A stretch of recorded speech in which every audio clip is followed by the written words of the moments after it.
Un grand merci, frère. Est-ce que ceci est censé être ma guirlande? Merci.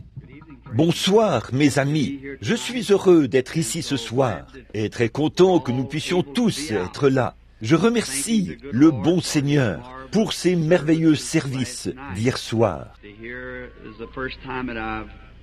D'entendre, c'est la première fois que j'ai l'occasion de me trouver parmi ces gens depuis longtemps pour leur prêcher comme ça et les assister. Et hier soir, au moment où on sortait, le jeune homme m'a parlé. Il a dit que les gens n'apprécient pas quand je mène la réunion de cette manière. Quand je descends, imposer les mains aux gens. Ils pensent que peut-être, ils disent que quand l'appel se fait depuis l'estrade, c'est toujours un succès à 100%. Et il a dit, là vous ne faites que croire les gens sur parole. J'ai dit, eh bien, ils ont la foi, ils croient. Et quand je marchais parmi les fauteuils roulants, je croyais que c'était Billy qui marchait devant moi. Et je me suis tourné pour regarder, mais ce n'était pas Billy, c'était lui. Et quand je suis revenu sur l'estrade, le Seigneur s'est mis à prophétiser. Et il a dit, parmi ceux qui sont dans les fauteuils roulants, il y en aura qui marcheront dans l'auditoire. Certains en sortiront. Le jeune homme a dit, est-ce que ça va se produire? J'ai dit, observe simplement, et tu verras. Et là, hier soir, c'est vrai, ça fait 5 personnes paralysées qui ont quitté leur fauteuil roulant cette semaine. C'est merveilleux ce que notre Seigneur est en train de faire. Je crois qu'il fera de glorieux davantage ce soir. Ne pensez-vous pas? Nous croyons qu'il le fera. Bon, comme demain soir, c'est la fin de cette série de réunions. Vous avez été si bons vers nous. Vous êtes venus et vous vous êtes assis par temps frais et par temps de pluie. Et vous avez été très, très gentils. Et nous nous souviendrons toujours de vous. Et j'ai eu quelques petites difficultés c'est une bonne chose que vous ayez été gentils. Parce qu'il n'est pas d'usage que je parle aux gens comme ça ou que je prêche et que je fasse ensuite les appels à l'hôtel et tout. Pour une raison ou une autre, frère Moore n'est pas venu et frère Argenbright n'est pas venu. Mais frère Tom de l'Afrique du Sud est venu. Qu'il soit béni. Il était là quelque part. Je l'ai entendu dire Amen il y a quelques instants. Le voilà qui revient.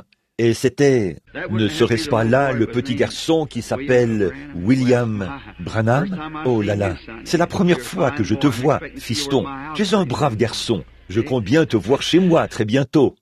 Tu vois? Eh bien, c'est très bien. Je sais que vous appréciez tous quand frère Tom prend la parole. Il sera probablement à une des églises des environs demain.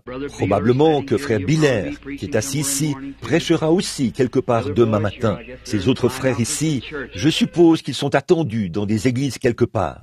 Bon, vous qui êtes ici et qui prenez part au service, les visiteurs, eh bien, trouvez-vous, une bonne église et allez-y demain matin. Tous ces ministres-ci représentent les églises du plein évangile de la région d'Atle ou de Mâcon. Et ils seraient heureux de vous accueillir dans leur église. Et en dehors du cher frère Palmer que voici, je n'ai même pas eu l'occasion de rencontrer les frères. J'ai peut-être serré la main de quelques-uns des frères. Mais s'ils sont tous comme frère Palmer, alors ce sont de braves gens. Je vous le dis, ils sont vraiment très bien. Ce sont de très bons frères. Et maintenant, nous espérons que demain, il y aura de bons services partout dans toute la région. Restez à votre poste demain, donc. Allez à l'école du dimanche demain matin. Et voyons voir. Je suppose que demain après-midi, les services seront ici. C'est bien ça? Demain après-midi? Demain soir? Eh bien, ça a été changé pour... Alors, le service, vous l'avez déjà annoncé, je suppose. Très bien. Les services auront lieu ici demain soir. Très bien. Maintenant, que le Seigneur soit béni. Voilà notre prière sincère. Maintenant, comme sujet, juste pour méditer pendant un petit moment, et nous voulons dire une fois encore que nous remercions infiniment notre cher Seigneur pour tout ce qu'il a fait. Bon, Je crois que dans une série de réunions tenues pendant ce même nombre de jours, ici en Amérique, de voir 5 personnes paralysées être guéries en une seule réunion. Je crois que c'est ce que le Seigneur a fait de plus glorieux pour nous au cours de toute cette année. Bon, en Afrique ou dans certains autres pays, en Inde ou quelque chose comme ça, c'est différent. Mais ici, en Amérique, parce qu'on tient beaucoup de réunions, et autre chose, c'est que nous ne restons jamais 10 soirs d'habitude. Nous sommes là de 3 à 5 soirs, puis nous repartons. Alors, je le dis simplement pour que vous puissiez voir et savoir que je crois que vous avez une grande foi, et j'en suis si heureux.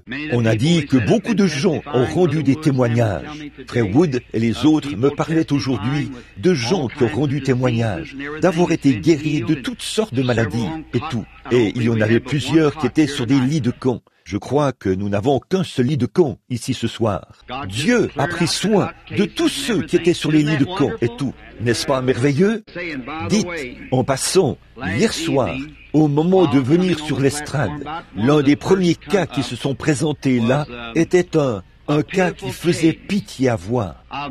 Depuis quelques soirs, j'avais remarqué une dame qui était assise là avec un petit bébé hydrocéphale.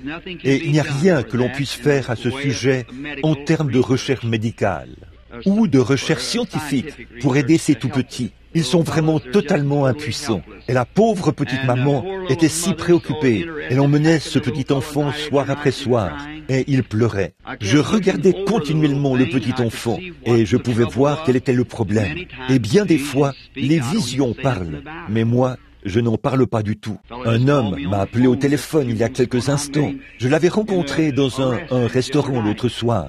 Et là, le Seigneur m'a dit ce qui n'allait pas chez lui. Il m'a appelé et m'a dit, « Vous savez, depuis que je vous ai rencontré, m'a-t-il dit, je vais beaucoup mieux. » Je lui ai dit ce qui n'allait pas chez lui. Il a failli s'évanouir.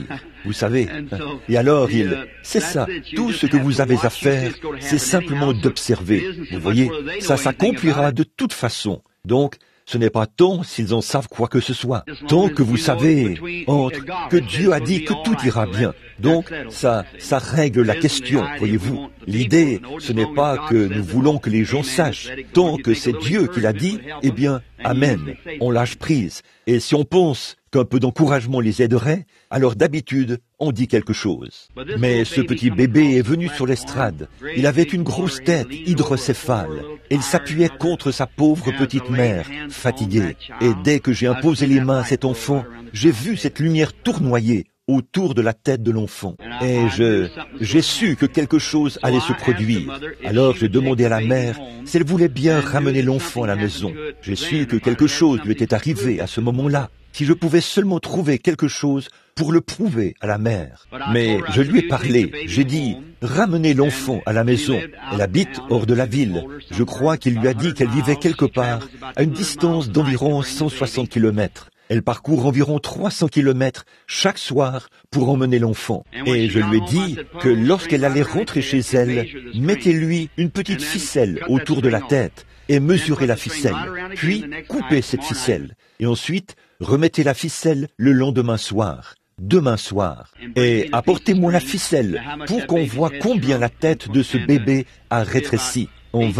Ça fait environ 18 ou 20 heures. Et voici une ficelle d'environ 4 cm, qui montre combien la tête du bébé a rétréci en environ 18 heures. Je me demande si la mère est ici, quelque part, avec le bébé ce soir, Oh, elle est déjà...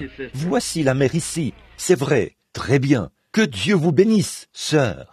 Bon, la raison pour laquelle j'ai fait cela, sœur, c'est pour vous encourager. J'ai prié pour beaucoup de choses que je n'ai pas obtenues, mais je ne crois pas, alors que je me tiens devant notre Créateur ce soir, avec sincérité, avoir demandé sincèrement quelque chose comme ça à Dieu, sans qu'il me l'accorde ou qu'il me dise pourquoi il ne pouvait pas l'accorder. Voyez? Alors, ces 4 centimètres de ce de rétrécissement de la tête de ce bébé en environ 18 ou 20 heures, c'est pour vous encourager. Voyez? Donc, continuez à croire, tout simplement. Voyez, en fait, ça va se passer comme ça pendant environ 72 heures. Puis, vous allez remarquer, vous continuez de couper votre ficelle, que ça va s'arrêter. Ça pourrait empirer pendant un certain temps. Quoi qu'il arrive, continuez simplement à croire. Vous voyez, et tant que vous garderez votre foi. Maintenant, souvenez-vous, quand l'esprit impur est sorti d'une personne, il se promène dans des lieux arides et revient avec 7 autres esprits plus méchants que lui. Et s'il le peut, il entrera et prendra le contrôle, et l'état de la personne sera bien pire. Mais si l'homme bon de la maison n'est pas là, c'est-à-dire votre foi, pour l'en empêcher, ne luttez pas du tout contre ça. Il va riposter, refuser tout simplement. N'en tenez pas compte du tout. C'est tout. Continuez simplement votre chemin. Dites simplement que c'est terminé. Cela va régler le problème pour de bon. Et votre bébé ira bien. Alors, que le Seigneur vous bénisse. Maintenant, ce soir, j'aime vraiment la parole. N'aimez-vous pas la parole? La foi vient de ce qu'on entend, et ce qu'on entend vient de la parole. Je veux juste lire un petit texte ici ce soir, pour avoir un petit contexte. Et nous allons le lire dans Exode chapitre 4, si le Seigneur le veut, à partir du verset 2. Nous lirons peut-être le verset 2, et peut-être une partie du verset 3. L'Éternel lui dit: « Qu'y a-t-il dans ta main ?» Il répondit, « Une verge. » L'Éternel dit, « Jette-la par terre. » Il la jeta par terre, et elle devint un serpent. Moïse fuyait devant lui. L'Éternel dit à Moïse, « Étends ta main, et saisis-le par la queue. » Il étendit la main, et le saisit par la queue. Et le serpent fut une verge dans sa main. Maintenant, pouvons-nous courber la tête un instant pour un mot de prière, alors que nous parlons à l'auteur de ceci, et que nous prions aussi pour ces mouchoirs qui sont ici. Notre bienveillant Père Céleste, nous sommes si reconnaissants d'être de nouveau rassemblés ici ce soir, sous cette voûte céleste, et de lever les yeux vers les cieux, d'où nous vient notre secours. Notre secours vient du Seigneur. Nous sommes si heureux de savoir qu'il vit et règne aujourd'hui, et qu'il n'a pas laissé son Église sans témoin de sa résurrection. Et nous sommes si reconnaissants ce soir que nous, comme les enfants d'Israël dont nous parlerons, si telle est ta volonté dans quelques instants, de ce qu'ils passaient là chargés de leur fardeau et le regardaient à l'intérieur du cercueil de Joseph. Et voyaient ces ossements étendus là. Et ils savaient que Dieu avait promis, par le prophète, qu'il partirait un jour. Et ce soir, en tant qu'antitype de Joseph, le prince de la prospérité, le Seigneur Jésus est ressuscité des morts. Et il est vivant ce soir, ici parmi nous, comme une preuve divine qu'un jour nous partirons de ce monde rempli de problèmes et de péchés, de ce monde où Satan et toutes ses puissances se trouvent, et nous serons libérés de lui pour toujours. Maintenant, Seigneur, alors que nous méditons sur ces mots, puisse le Saint-Esprit venir entrer dans la parole, et puisse-t-il la dispenser à chaque heure, selon nos besoins ce soir. Et puissions-nous dire, comme ceux qui revenaient d'Emmaüs, quand il a rompu le pain et fait quelque chose d'un peu différent de ce que faisait le ministre ordinaire à cette époque-là. Il l'a fait d'une manière que lui seul pouvait le faire. Et Père, nous prions ce soir qu'il fasse quelque chose qui sort de l'ordinaire, quelque chose que nous ne voyons pas au quotidien dans les services religieux, juste pour que les gens sachent que ce même Seigneur Jésus est vivant, qu'il est ressuscité des morts ce soir, et qu'il marche au milieu des gens, faisant les mêmes choses qu'il a faites à cette époque-là. Accorde-le, Père. Ces mouchoirs qui sont posés ici représentent de pauvres petits-enfants malades, des pères, des mères, beaucoup de gens qui sont étendus là et qui souffrent à cause des maladies et de l'oppression du diable. Et Père, alors que j'ai les mains posées sur eux et que je prie de tout mon cœur, je te prie de m'exaucer, Seigneur, toi qui connais l'intégrité de mon cœur. Alors que nous réprimons tout esprit impur, toute puissance démoniaque qui lie les gens sur lesquels ces mouchoirs seront posés. Et lorsque ces mouchoirs seront posés sur eux, puissent-ils être libérés, Seigneur, et poursuivre leur chemin avec allégresse. Et que Satan soit lié et jeté dans les ténèbres du dehors. Accorde-le, Père. Aide-nous maintenant dans la suite de ce service car nous le demandons au nom de Jésus. Amen. Maintenant, alors que nous méditons la parole du Seigneur ici, pendant quelques instants, j'espère que tout le monde va simplement... Je vais essayer de me dépêcher, comme je sais que le vent qui souffle est un peu frais, et il souffle sur les malades. Je vais essayer de me dépêcher, et peut-être que demain soir, il fera un peu plus chaud, et nous resterons un peu plus longtemps. L'autre jour, M. Wood et moi sommes sortis, et je promenais le regard, alors que nous roulions sur la route, et j'ai vu ces pauvres fermiers, dont les plants de maïs s'enroulaient. J'ai aussi fait un peu d'agriculture dans le passé, les pastèques et tout, et le coton qui séchait. Je suis rentré à la maison et j'ai dit, « Dieu bien-aimé, je sais que nous avons un service en plein air, mais s'il te plaît, envoie de la pluie à ces gens, parce qu'ils ont vraiment besoin de pluie. » Et je viens de penser à combien le Seigneur Jésus est souverain, du fait qu'il a envoyé la pluie jusqu'au moment du service, et qu'elle s'est arrêtée pendant le service, et qu'ensuite, il leur a envoyé une bonne quantité de pluie la nuit dernière. Elle a totalement fait cesser pour ce soir. Oh là là, comme il est merveilleux. Il sait exactement comment s'y prendre, n'est-ce pas? Et nous l'aimons tant à cause de ça. Il est vraiment digne de toute louange. Alors, ce soir, je veux parler pendant quelques instants sur le sujet « Qu'y a-t-il dans ta main ?» Maintenant, notre contexte ce soir porte sur Moïse, un homme qui avait été utilisé par Dieu à l'époque pour délivrer les enfants d'Israël de la servitude de l'Égypte. Et ce soir, beaucoup d'enfants de Dieu sont dans la servitude. Je vois une mère qui est assise ici avec un petit garçon. On dirait que ses petites jambes sont peut-être déformées ou quelque chose comme ça. Il est près de sa mère, un petit assis ici dans un fauteuil roulant, un petit enfant qui a peut-être eu la polio ou quelque chose comme ça. Sa petite jambe est toute enveloppée dans un appareil orthopédique. J'ai remarqué une jeune fille qui est assise ici, une belle petite demoiselle, qui semble être encore une adolescente, et un pauvre vieux papa recroquevillé dans un fauteuil roulant, comme ça. Ça, c'est de la servitude. C'est Satan qui a fait ça. Voici un frère de couleur assis ici. Quelqu'un est assis près de lui et il le tient.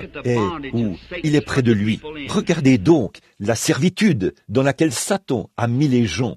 Et Dieu est tout aussi, vous aime tout autant qu'il aimait ses Hébreux.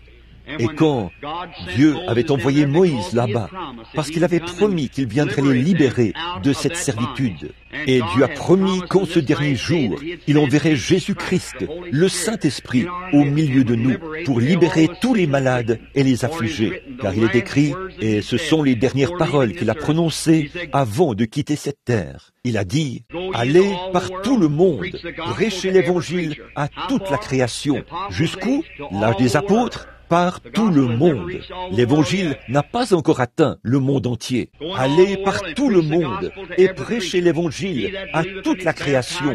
Celui qui croira et qui sera baptisé sera sauvé, et celui qui ne croira pas sera condamné.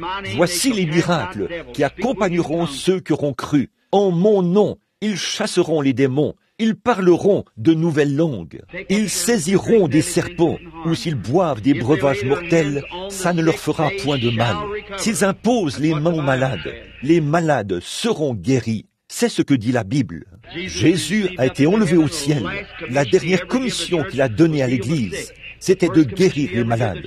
La première commission qu'il a donnée à l'Église, c'était de guérir les malades. Il a choisi ses 70 et ses 12. Il les a envoyés et leur a donné autorité sur les esprits impurs afin de chasser les démons et de guérir les malades. La première commission. La dernière commission, c'était d'aller par tout le monde guérir les malades. Quant à ce passage de l'Écriture, je sais que beaucoup de théologiens en ont discuté et ont conclu entre eux que ce passage de Marc 16, que je viens de citer, du verset 9 à la fin, ce n'était pas inspiré.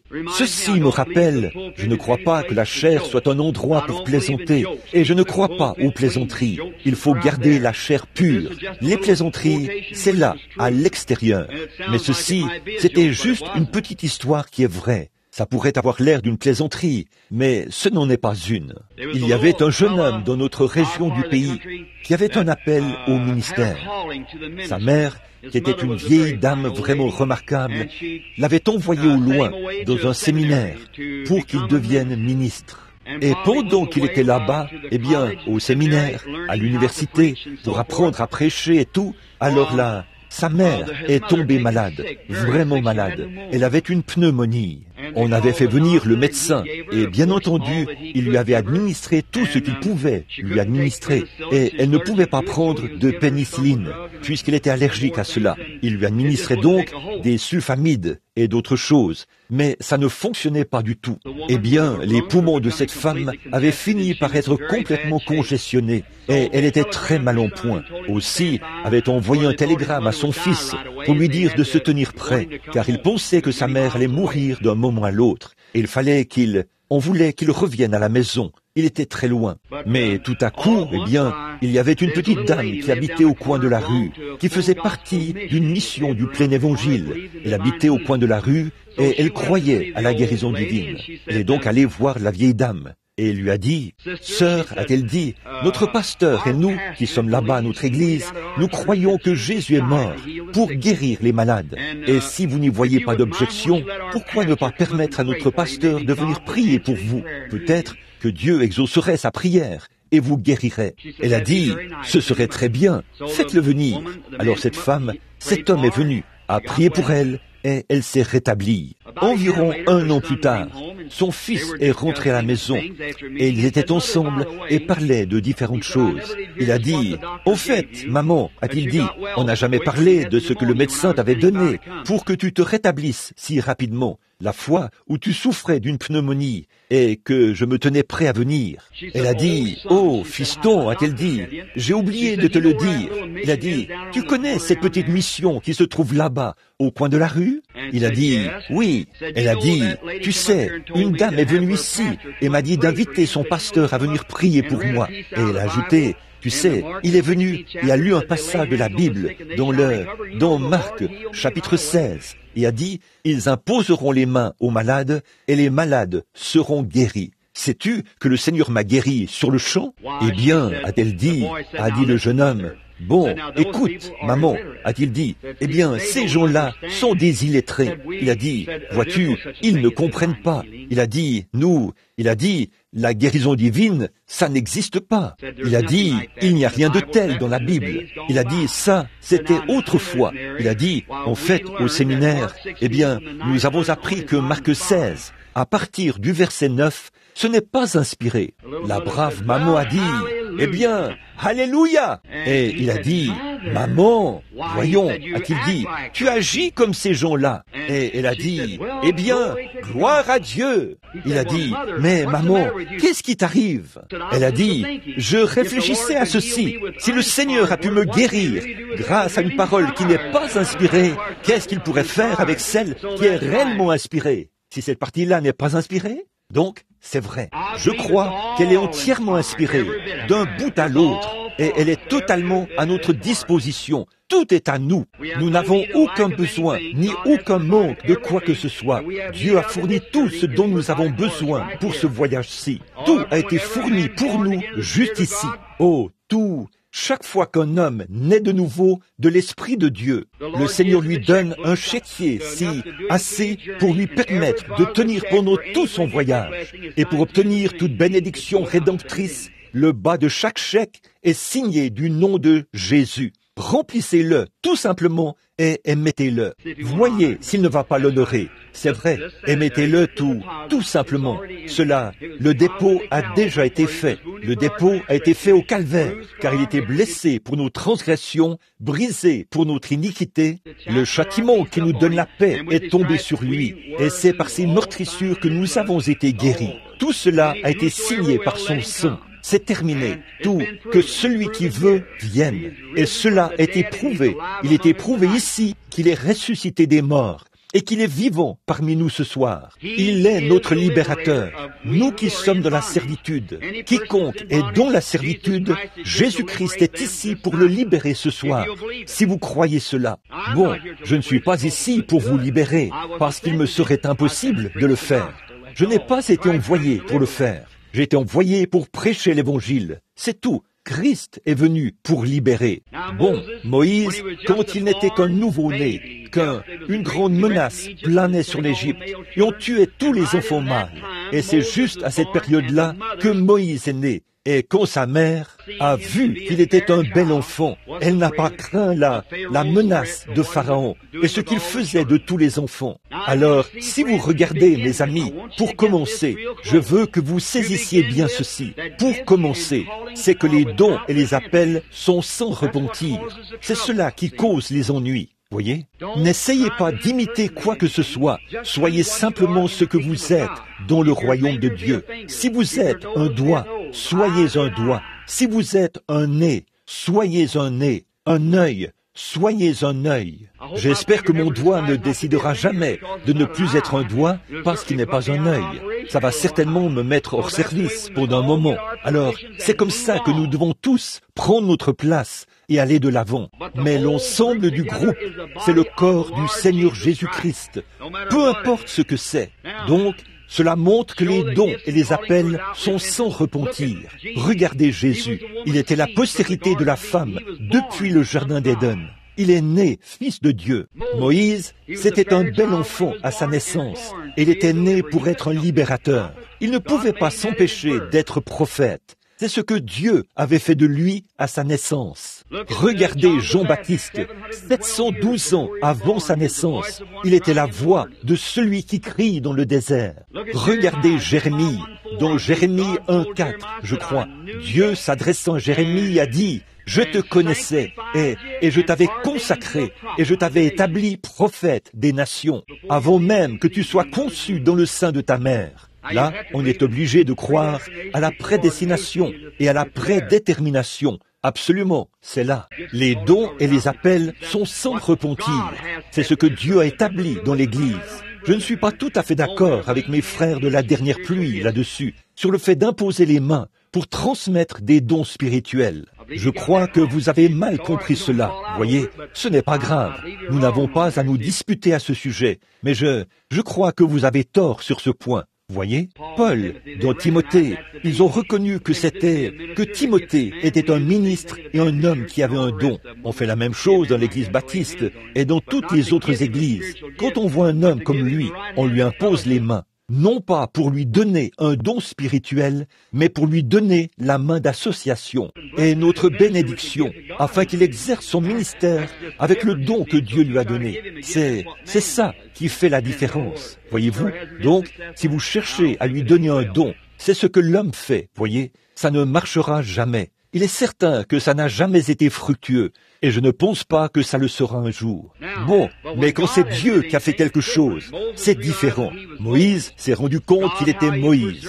Dieu, ô combien il l'a préservé et a pris soin de lui. Et puis, lorsqu'il a atteint la majorité, il s'est dit que les gens allaient certainement comprendre, qu'il serait axé sur les choses spirituelles et qu'il comprendrait. Maintenant, voici un point sur lequel j'aurais souhaité que nous ayons le temps de nous attarder pendant quelques instants s'il ne faisait pas si frais. Le peuple n'a pas compris, vraiment pas. Et lorsqu'il a tué l'Égyptien, il se disait que les gens, les siens, allaient comprendre qu'il avait été envoyé pour les libérer, mais ils n'ont pas compris. Maintenant, nous voyons alors qu'il s'est enfui au pays de Madian, et là, il a épousé une jeune fille éthiopienne du nom de Séphora. Moïse, au début, avait un tempérament très colérique. Ça, nous le savons. Dieu a dû faire sortir ça de lui. Alors il a épousé cette jeune fille et s'est mis au service de son beau-père. Il gardait les moutons derrière le désert. Un jour, je peux bien m'imaginer ce vieillard qui a maintenant 80 ans. 2 enfants lui étaient nés là-bas. Et voilà qu'il était là maintenant à garder les moutons. Il n'était qu'un berger, un homme, qui était en dehors de la volonté de Dieu, un meurtrier qui était maintenant là-bas en tant que berger. Mais si Dieu a prédestiné quoi que ce soit, cela s'accomplira aussi sûrement que Dieu est dans le ciel. Donc, ça s'accomplira de toute façon. Rien au monde ne peut empêcher Jésus-Christ de revenir une seconde fois. Dieu a décrété qu'il en serait ainsi. Il n'y a absolument aucun moyen pour vous d'arrêter le message de la guérison divine. Vous pouvez combattre cela autant que vous le voulez, mais Dieu a décrété que cela devait aller de l'avant. et ça va de l'avant. C'est vrai, peu importe si quelqu'un, de ces pierres, Dieu peut susciter des enfants à Abraham.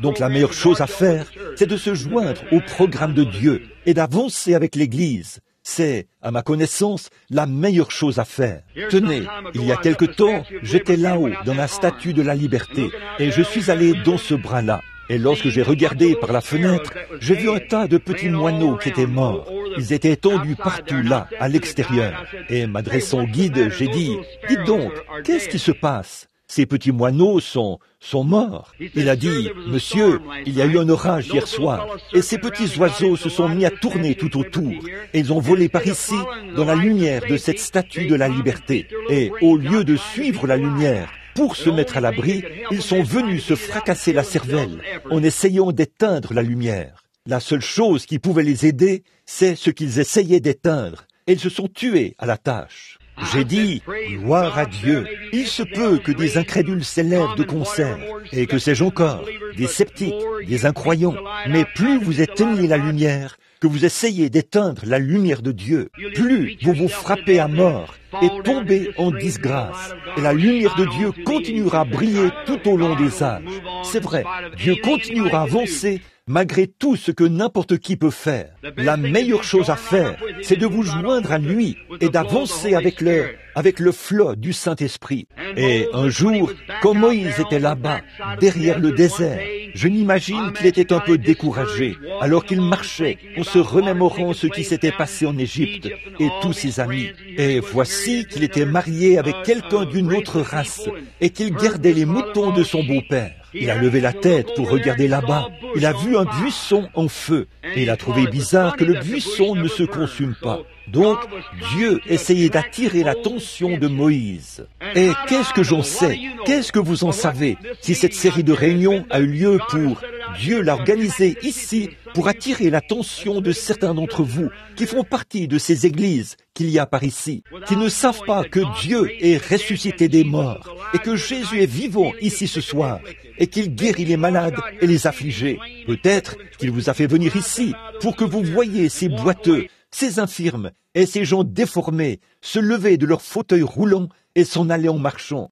et que vous voyez son esprit agir dans l'auditoire, reprendre les gens, réprimander les pécheurs ici sur l'estrade, des gens qui ont l'air saints et pieux, et leur dire où ils pêchent, et que tout cela soit vrai. Et chaque parole qu'il prononce à ce sujet est infailliblement la vérité. Comment savez-vous si Dieu n'a pas attiré votre attention pour que vous veniez regarder quelque chose comme ça, afin que vous aussi, vous vous détourniez. Non pas vous détourner de votre Église, mais vous détourner de votre manière de vivre, naître de nouveau et servir le Dieu vivant par la nouvelle naissance. C'est peut-être ce que Dieu est en train de faire. Moïse s'est détourné et dès qu'il a regardé ce buisson ardent, il s'est mis en marche en se disant, « Eh bien, je vais aller là-haut pour voir ce qu'il en est de cette scène. » D'habitude, Dieu se révèle dans le feu. Alors, il s'est détourné pour voir cela. Et du milieu du buisson, Dieu lui a parlé et a dit, « Moïse, ôte tes souliers, car la terre sur laquelle tu te tiens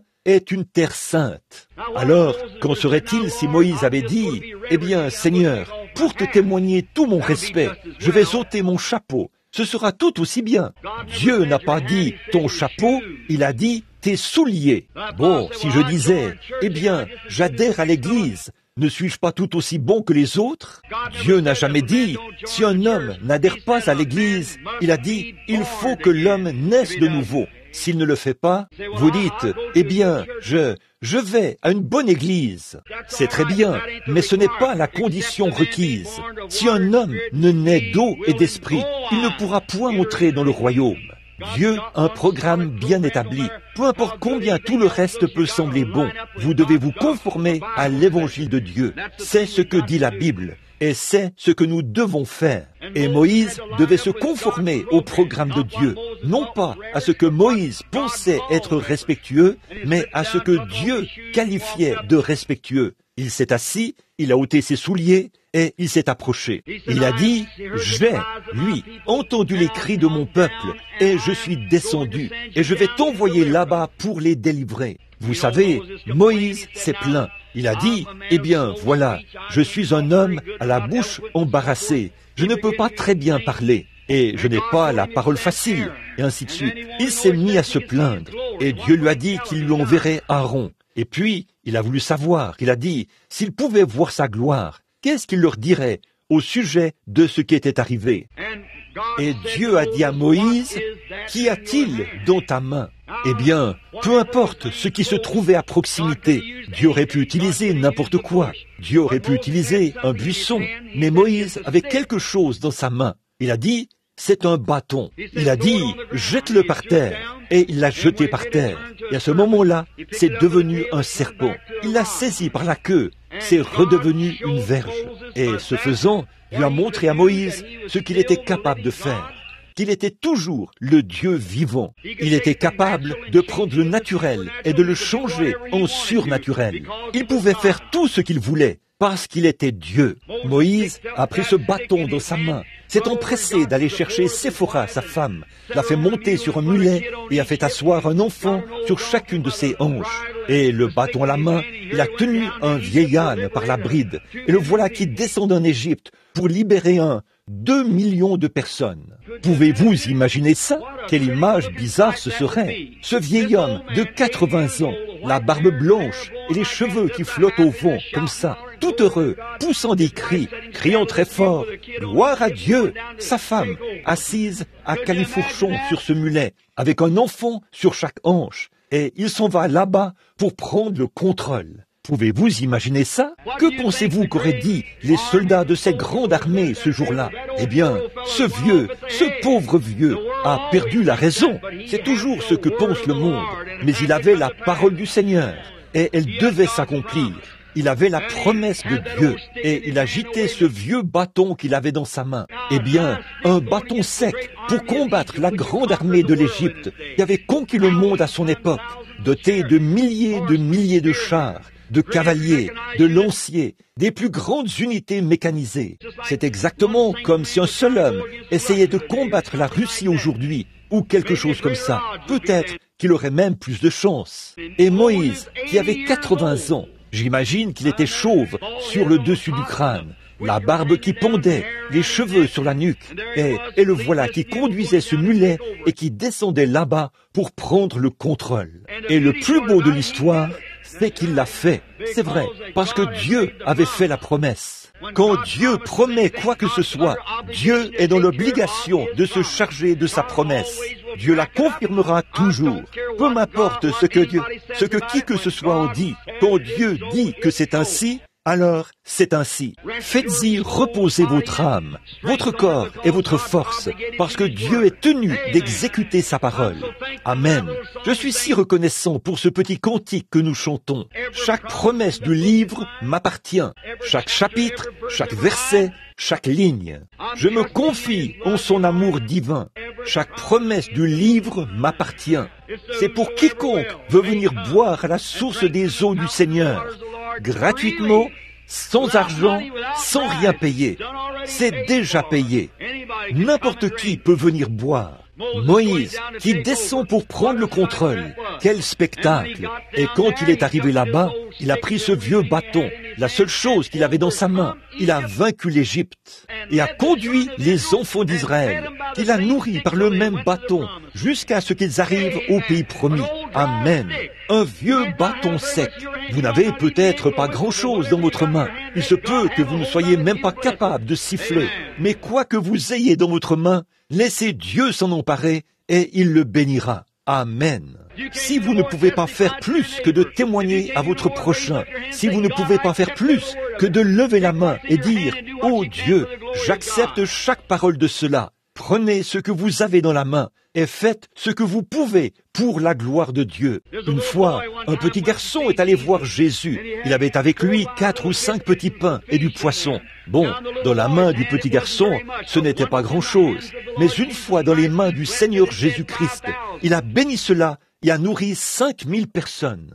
La petite chose que vous avez, c'est peut-être une petite étincelle de foi qui est là en vous, du fait que vous croyez qu'il est ressuscité des morts. Pour vous, ce n'est pas grand-chose, mais relâchez cela une fois, dans un témoignage. Ça pourrait amener des centaines de personnes à venir au Seigneur Jésus-Christ. Si vous êtes assis là, malade ou infirme, et que vous avez une toute petite parcelle de foi, relâchez cela ce soir et dites, Seigneur Jésus, voici tout ce que j'ai pour faire confiance à ta parole. Et me voici, c'est à toi de faire le reste. Dieu vous dira aussi le reste.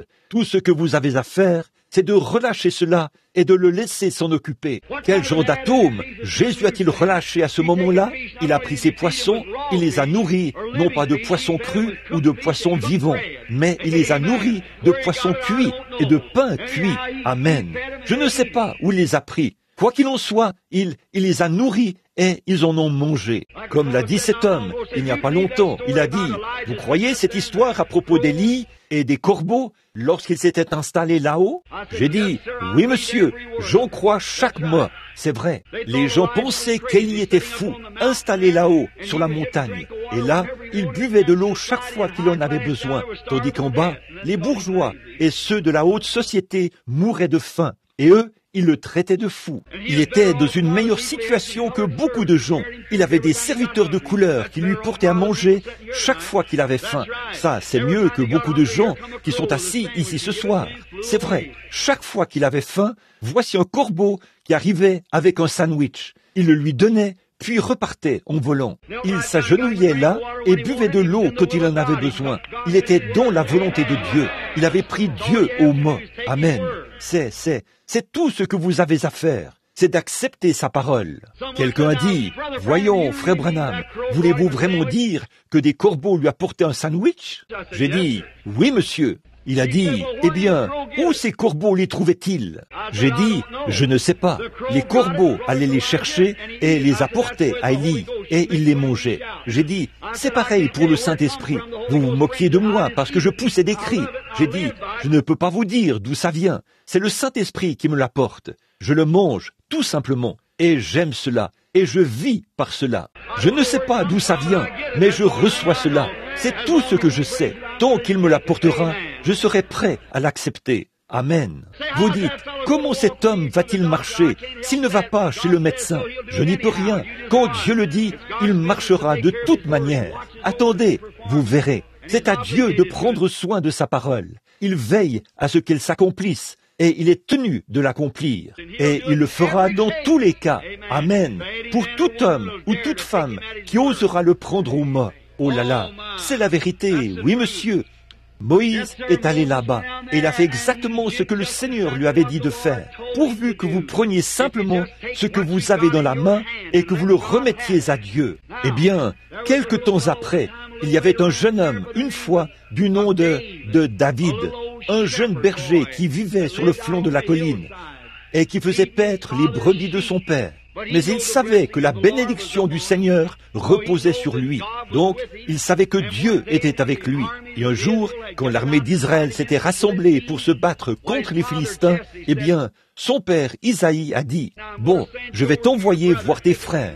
Prends avec toi des raisins secs et tout, et va là-bas voir comment vont tes frères. » Deux des garçons les plus âgés étaient allés à la guerre. Alors, David y est allé. Et vous savez, lorsqu'il est arrivé là-bas, il a vu un spectacle. Les Philistins étaient rassemblés d'un côté et Israël de l'autre. Saül était assis là. Il mesurait environ 2,20 mètres ou quelque chose comme ça. Un grand gaillard, à l'allure princière. Mais là-bas, de l'autre côté du vallon, il y avait l'armée des Philistins. Et ils avaient un grand adversaire, ou un grand champion, du nom de Goliath. Oh, il mesurait environ 2,90 mètres.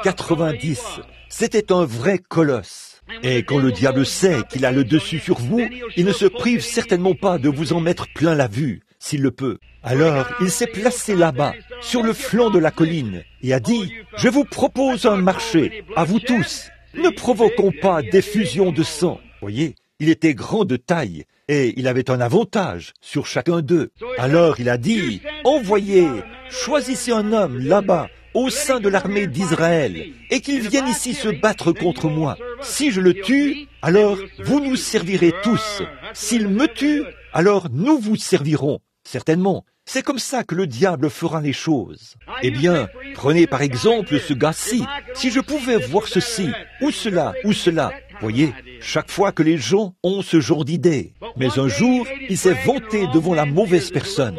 Il y avait là un petit gars tout maigre, qui pesait probablement environ 50 kilos, aux épaules un peu voûtées et enveloppé d'un petit manteau de berger. Et ce matin-là, alors que les armées marchaient de long en large et poussaient des cris en direction de l'un l'autre et cherchaient à se lancer dans la bataille, eh bien, ce grand adversaire s'est présenté là et a dit, eh bien, je défie l'armée d'Israël. Mais là, c'est tombé dans l'oreille de la mauvaise personne. Oui, monsieur, il y avait là un petit garçon qui savait de quoi il parlait. Il a dit, c'est quoi ça?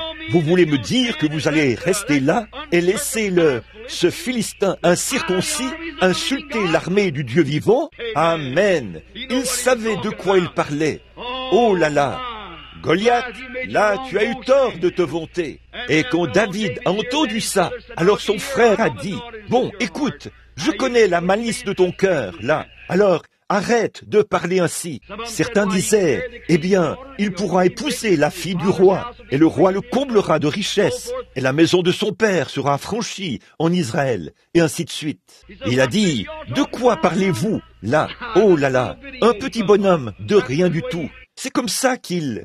Eh bien, vous ne pouvez pas juger sur les apparences. C'est vrai, ne jugez pas sur les apparences. On juge sur ce qu'il y a dans le cœur.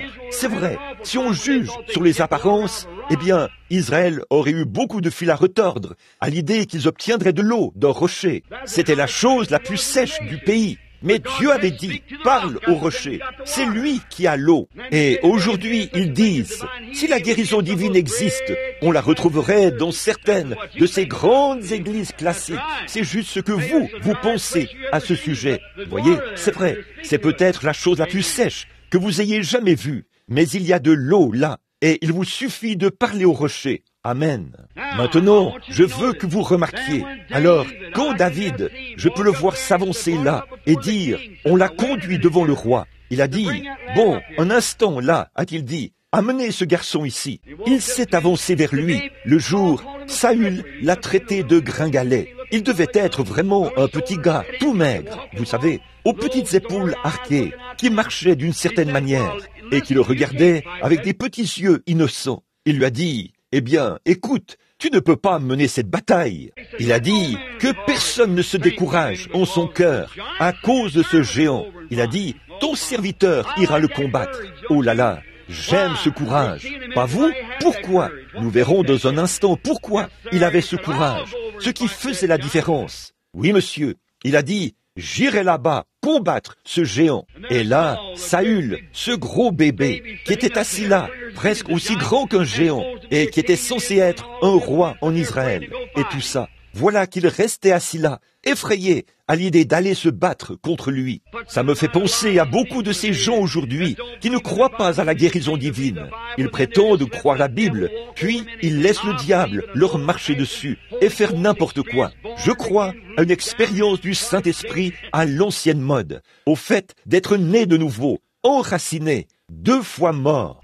Je crois en quelque chose qui rend l'homme vivant. Cela le remplit de courage et de feu. C'est vrai, ça fera en sorte qu'il tiendra tête au diable par rapport à n'importe quelle promesse divine de Dieu et déclarera que c'est la vérité, peu importe de quoi cela a l'air. Le petit David, eh bien, il a dit, tu ne peux pas y arriver. Il a dit, laisse-moi y aller. Il a dit, bon, qu'est-ce qui te fait croire que tu en es capable? Il a dit, écoute, je vais te dire quelque chose. J'ai eu des expériences. C'est ce qu'il faut aujourd'hui. Quelqu'un qui a eu une expérience.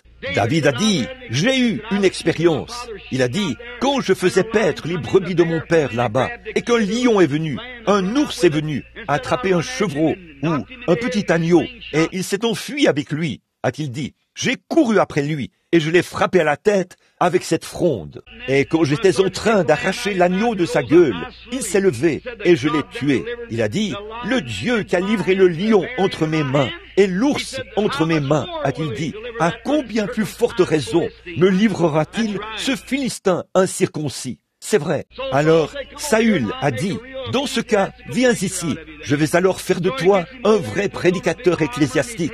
Donc, il l'a fait venir là, et il l'a revêtu d'une grosse armure, de son casque et tout. Il l'a fait descendre jusque sur ses petites oreilles, et je l'imagine qu'il regarde de côté, affublé de cette grande armure, et il n'arrivait pas à bouger. Il n'arrivait tout simplement pas à avancer. Voilà ce qui ne va pas chez les gens aujourd'hui. Quand un homme reçoit un petit appel dans son cœur pour aller prêcher l'évangile, il vous faut l'emmener dans l'un de ces grands séminaires ou quelque chose là-bas et ôter tout ce qu'il y a de prédicateur en lui et lui faire avaler toute cette théologie mondaine, comme ça, et faire sortir de lui tout ce qu'il y a de prédicateur, et ensuite lui dire d'aller de l'avant. Ce n'est pas étonnant qu'il ne puisse pas croire. Miséricorde, il est totalement attaché au monde. Alléluia! Il nous faut aller de l'avant et faire descendre le Saint-Esprit à l'ancienne mode et faire fondre ces vieilles morgues. C'est ce dont nous avons besoin ici, n'est-ce pas? Amen. Oui, monsieur, le pauvre David, là, il avait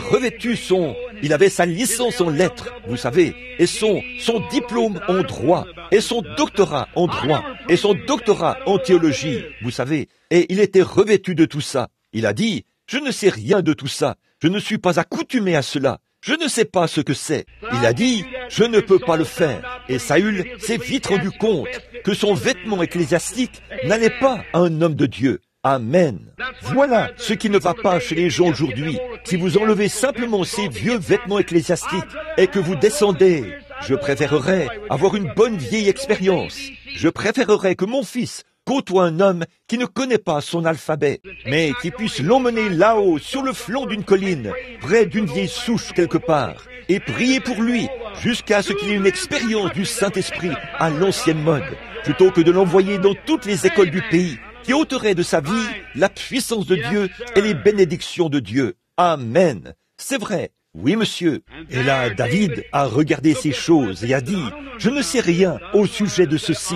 Je ne sais pas comment dire Amen et toutes les doxologies et toutes ces choses-là. Je ne sais pas comment vous faites ces choses. Il a dit, laisse-moi y aller avec ce que je suis accoutumé et que je sais être juste. Alléluia! C'est ce que je dis. Je me souviens que quand j'étais allé voir mon surveillant général et que je lui avais dit que l'ange du Seigneur m'avait rencontré, il a dit, Billy, rentre chez toi. Tu as fait un cauchemar. Il a dit, voyons, tu veux dire que toi, un élève de 7e année, tu vas prier pour les malades et aller prier pour des rois? J'ai dit, c'est ce qu'il a dit. Il a dit, comment vas-tu t'y prendre? J'ai dit, je ne sais pas, mais cela m'a conduit jusqu'à présent. Il continuera de me conduire.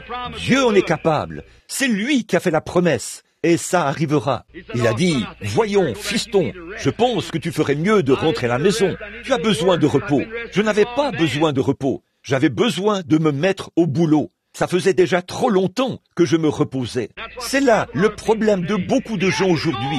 Levez-vous et passez à l'action. C'est le moment. Les gens ont des ennuis. Allons-y et amenons-les rapidement au Seigneur Jésus. Là, nous remarquons que nous voyons le petit David. Il a dit, bon, écoute, je ne sais rien de tous tes diplômes, et je ne sais rien de tes armures, et de toutes ces choses qui sont à l'origine de vos batailles, de vos disputes et de vos querelles. Mais je sais une chose, j'ai mis ma confiance en cette petite fronde. Dieu m'a délivré du lion par cette fronde. Il m'a délivré de toutes ces autres choses par cette fronde. Et Dieu me délivrera de ce Philistin incirconcis par cette fronde. Je sais que quand j'étais un pécheur, perdu et dans le monde, qui se mourait sans Christ, le Saint-Esprit m'a sauvé. Je sais que quand je suis là, le Saint-Esprit me rend heureux. Je sais que quand j'ai besoin de nourriture, le Saint-Esprit me nourrit. À combien plus forte raison le Saint-Esprit me guérira-t-il si je suis malade, puisque Dieu l'a promis. Je ne sais pas ce qu'il en est de vos autres choses, mais je sais que Dieu a fait une promesse. C'est la promesse de Dieu, et Dieu s'en tiendra à sa promesse. Qu'y a-t-il dans ta main, David? Il a dit, une fronde. Amen. Comment feras-tu pour te battre avec ce géant dont la lance mesure 4 ou 6 mètres? Tu ne pourrais même pas t'approcher de lui. Il a dit, j'ai déjà éprouvé ceci Je sais ce que cette chose peut faire. C'est vrai. Oh, tout homme ou toute femme qui est né de l'Esprit de Dieu, si jamais il a reçu le Saint-Esprit, il sait ce que cela va faire. Je ne sais pas ce que toutes vos disputes et toutes vos écoles vont enseigner, mais je sais une chose, c'est que ça fera ce que Dieu a dit que ça ferait. Le petit David avait appris à connaître Dieu en observant la nature. Comme il passait son temps là-bas, dans la nature, il a parlé des eaux paisibles et de verts pâturages. Il voyait Dieu dans son élément primitif, Dieu dans sa nature, en mouvement. Dieu est dans la nature. Ne le croyez-vous pas? Bien sûr qu'il y est. J'aime vraiment l'observer dans le coucher du soleil, l'observer lorsque les fleurs poussent, l'observer quand le soleil se lève. Là, il y a quelque temps, j'étais dans les montagnes, où je vais que je suis tellement fatigué que je ne peux plus continuer. En automne, j'y suis allé pour aller à la chasse, et j'allais chasser le wapiti. C'était à la fin de l'automne. Nous étions montés très haut dans la montagne, parce que la neige n'était pas tombée pour faire descendre le troupeau. Et j'étais tout au sommet, ou près de la limite de la forêt. Et en automne, là-haut, dans les hautes montagnes, il arrive qu'il neige pendant un moment, puis il pleut pendant un moment, et ensuite le soleil paraît. Vous savez comment c'est à l'automne. Et pendant que j'avançais, ce n'était pas dans le but de tirer du gibier, mais simplement pour être seul. J'aime me retirer pour être avec Dieu, chaque homme et chaque femme. C'est ça le problème. Vous devriez passer plus de temps chaque jour, au lieu de traînasser partout et de courir partout. Vous devriez être quelque part en train de prier et de chercher Dieu. Amen.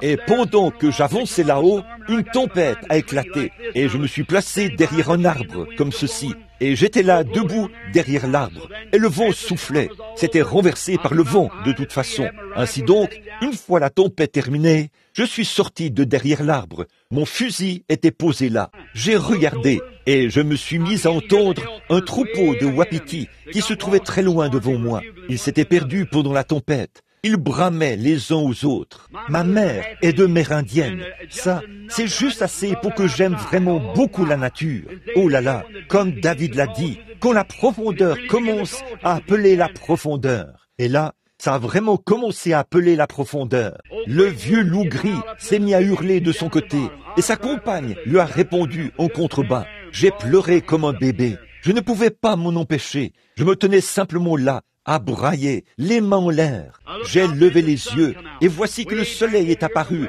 loin là-bas, à l'horizon, à l'ouest.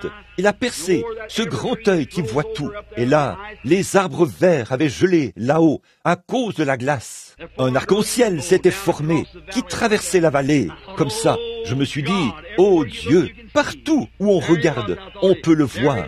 Il était là. Je me suis dit le voilà qui regarde là-bas. Il regarde partout. Il est là, dans le troupeau de wapitis. Et il est là, en bas, parmi les loups qui hurlent. Il est ici dans la nature. Je me suis dit, il est, comme Pierre l'a dit, il est bon d'être ici. Dressons 3 tentes. Alors, je me suis senti vraiment religieux et j'ai couru autour de cet arbre, encore et encore, en criant à plein poumon. Je poussais des cris et je sautais de toutes mes forces. Si quelqu'un était passé par là, il aurait voulu m'emmener à l'hôpital psychiatrique. Il se serait dit que quelqu'un était devenu fou dans les bois. Mais j'étais à environ 55 ou 65 kilomètres de la civilisation. J'étais seul avec le Seigneur. Je passais des moments merveilleux.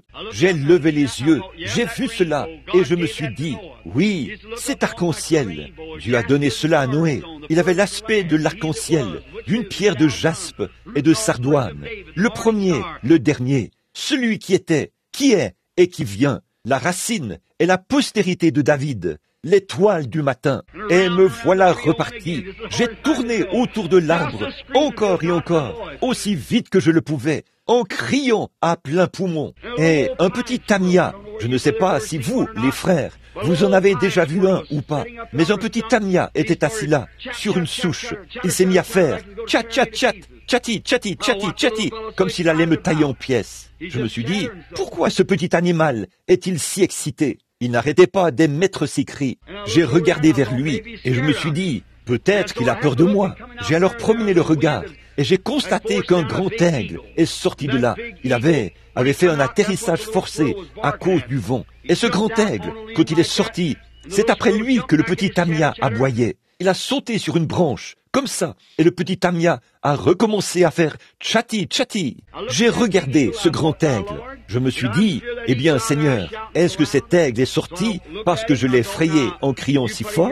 Alors je l'ai regardé et je me suis dit, bon, il y a une raison pour laquelle tu l'as placé ici devant moi, afin que je le voie. Je ne sais pas pourquoi tu as amené cet aigle devant moi. Je continuais à le regarder. Oh, c'était un gigantesque oiseau. Et j'ai remarqué ses grands yeux de velours qui regardaient partout. Je me suis dit, eh bien, il y a une chose que j'admire chez toi, mon gars, c'est que tu es courageux. Tu n'as pas peur. Et je me suis dit, pourquoi n'as-tu pas peur? C'est ce que je veux savoir.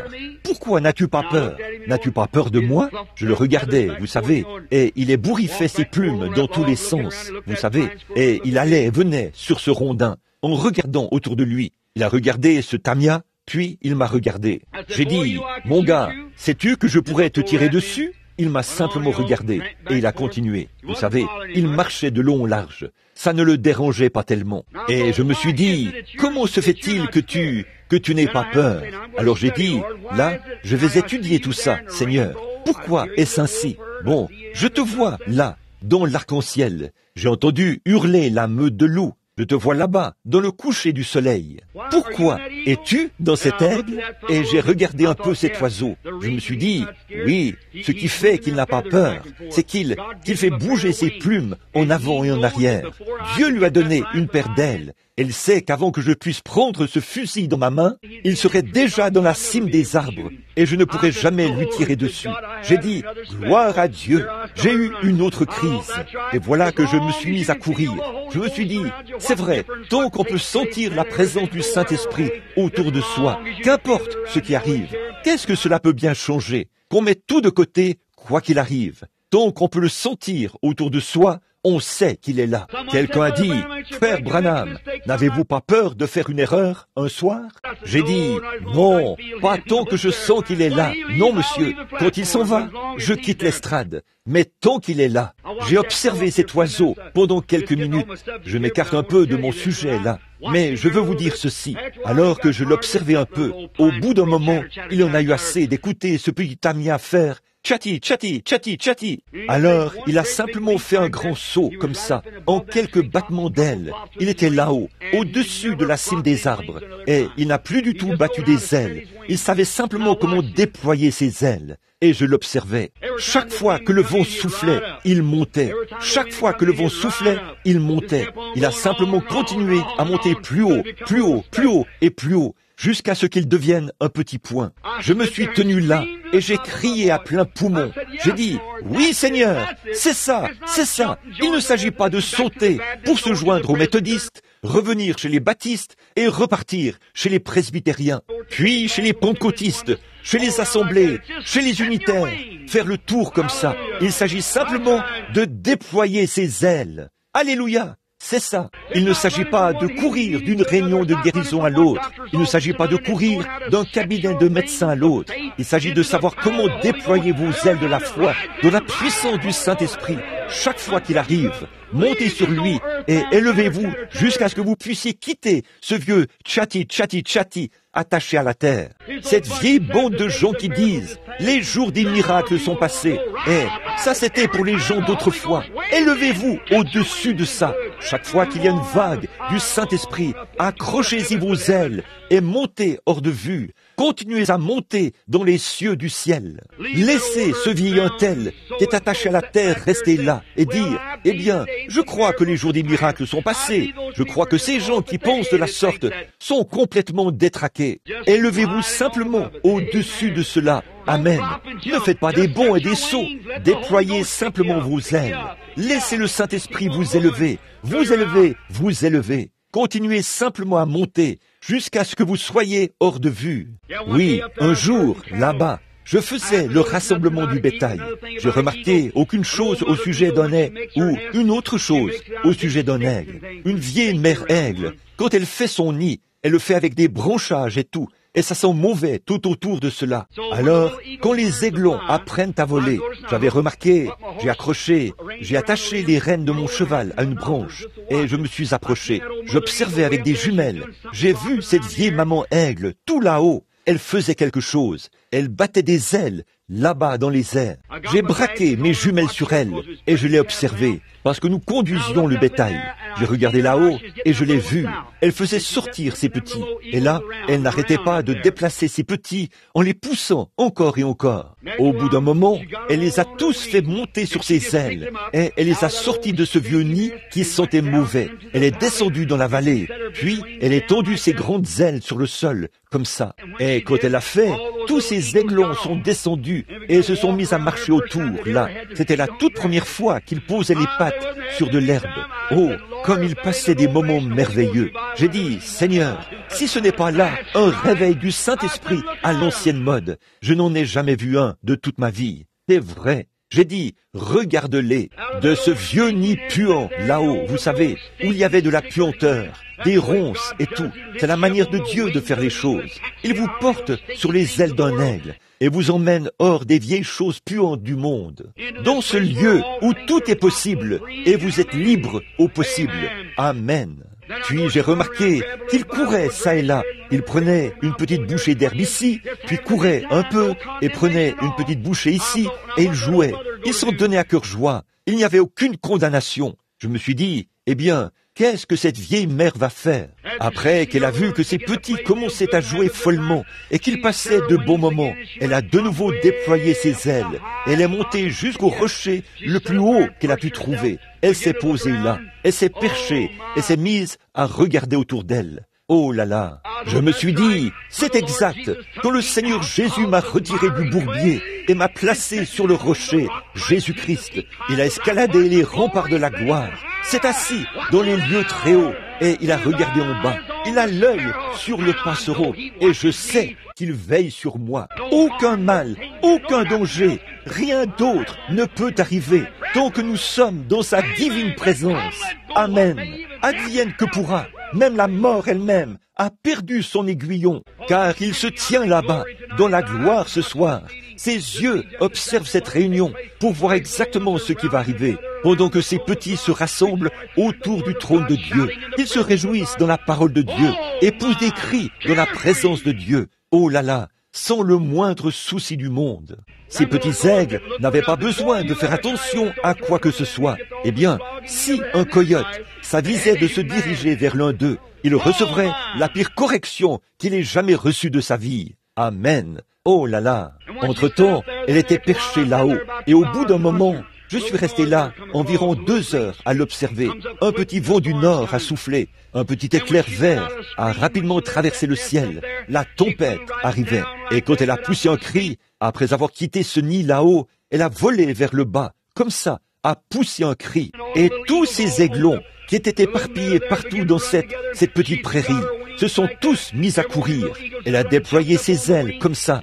Chacun de ces aiglons a simplement couru et a sauté sur son aile et accroché une plume avec son petit bec comme ça. Elle a levé ses grandes et puissantes ailes, tandis que cette tempête descendait de la colline en hurlant à 100 km à l'heure. Elle s'est dirigée vers le rocher aussi vite que possible et les a mis à l'abri. Je me suis dit, oui, un de ces jours, un cri retentira d'en haut.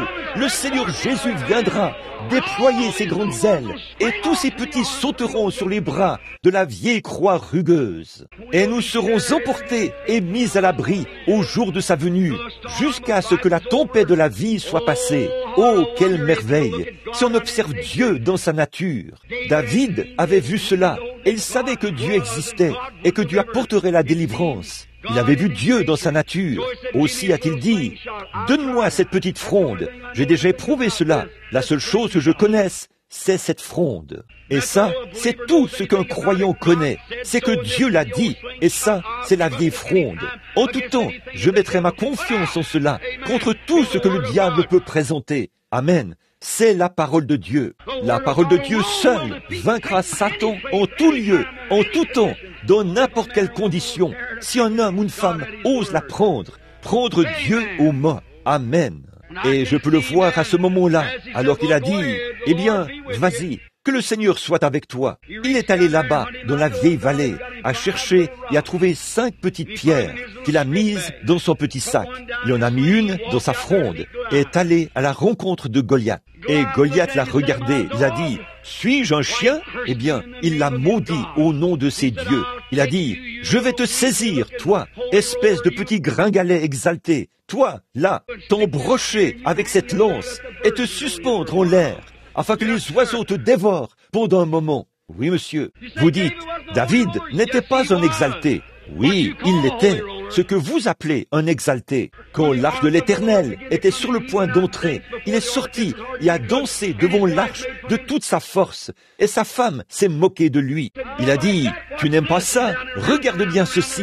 Et le voilà qui est reparti à danser encore, et encore, et encore, et encore, autour de l'arche. Si ça, ce n'est pas un exalté contemporain, alors je n'en ai jamais vu un de ma vie. Bien sûr qu'il en était un. Amen. Quelqu'un a dit, frère Branham, vous avez un peu de ça, là, cette nouvelle sorte de religion, n'est-ce pas? J'ai dit, non, j'ai une bonne dose de l'ancienne. Amen. Il a dit, je veux dire, cette religion où on pousse des cris. J'ai dit, c'est la plus ancienne religion jamais connue.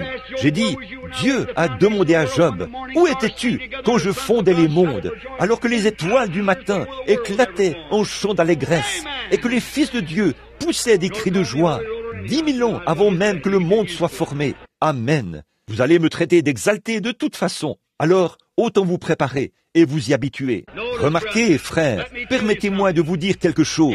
David savait, et il a enroulé sa vieille fronde. Il s'est avancé là et a dit, tu marches contre moi en Philistin, au nom d'un Philistin, avec une armure et une lance. Mais moi, je marche contre toi, au nom de l'Éternel, le Dieu d'Israël, cette armée que tu as insultée.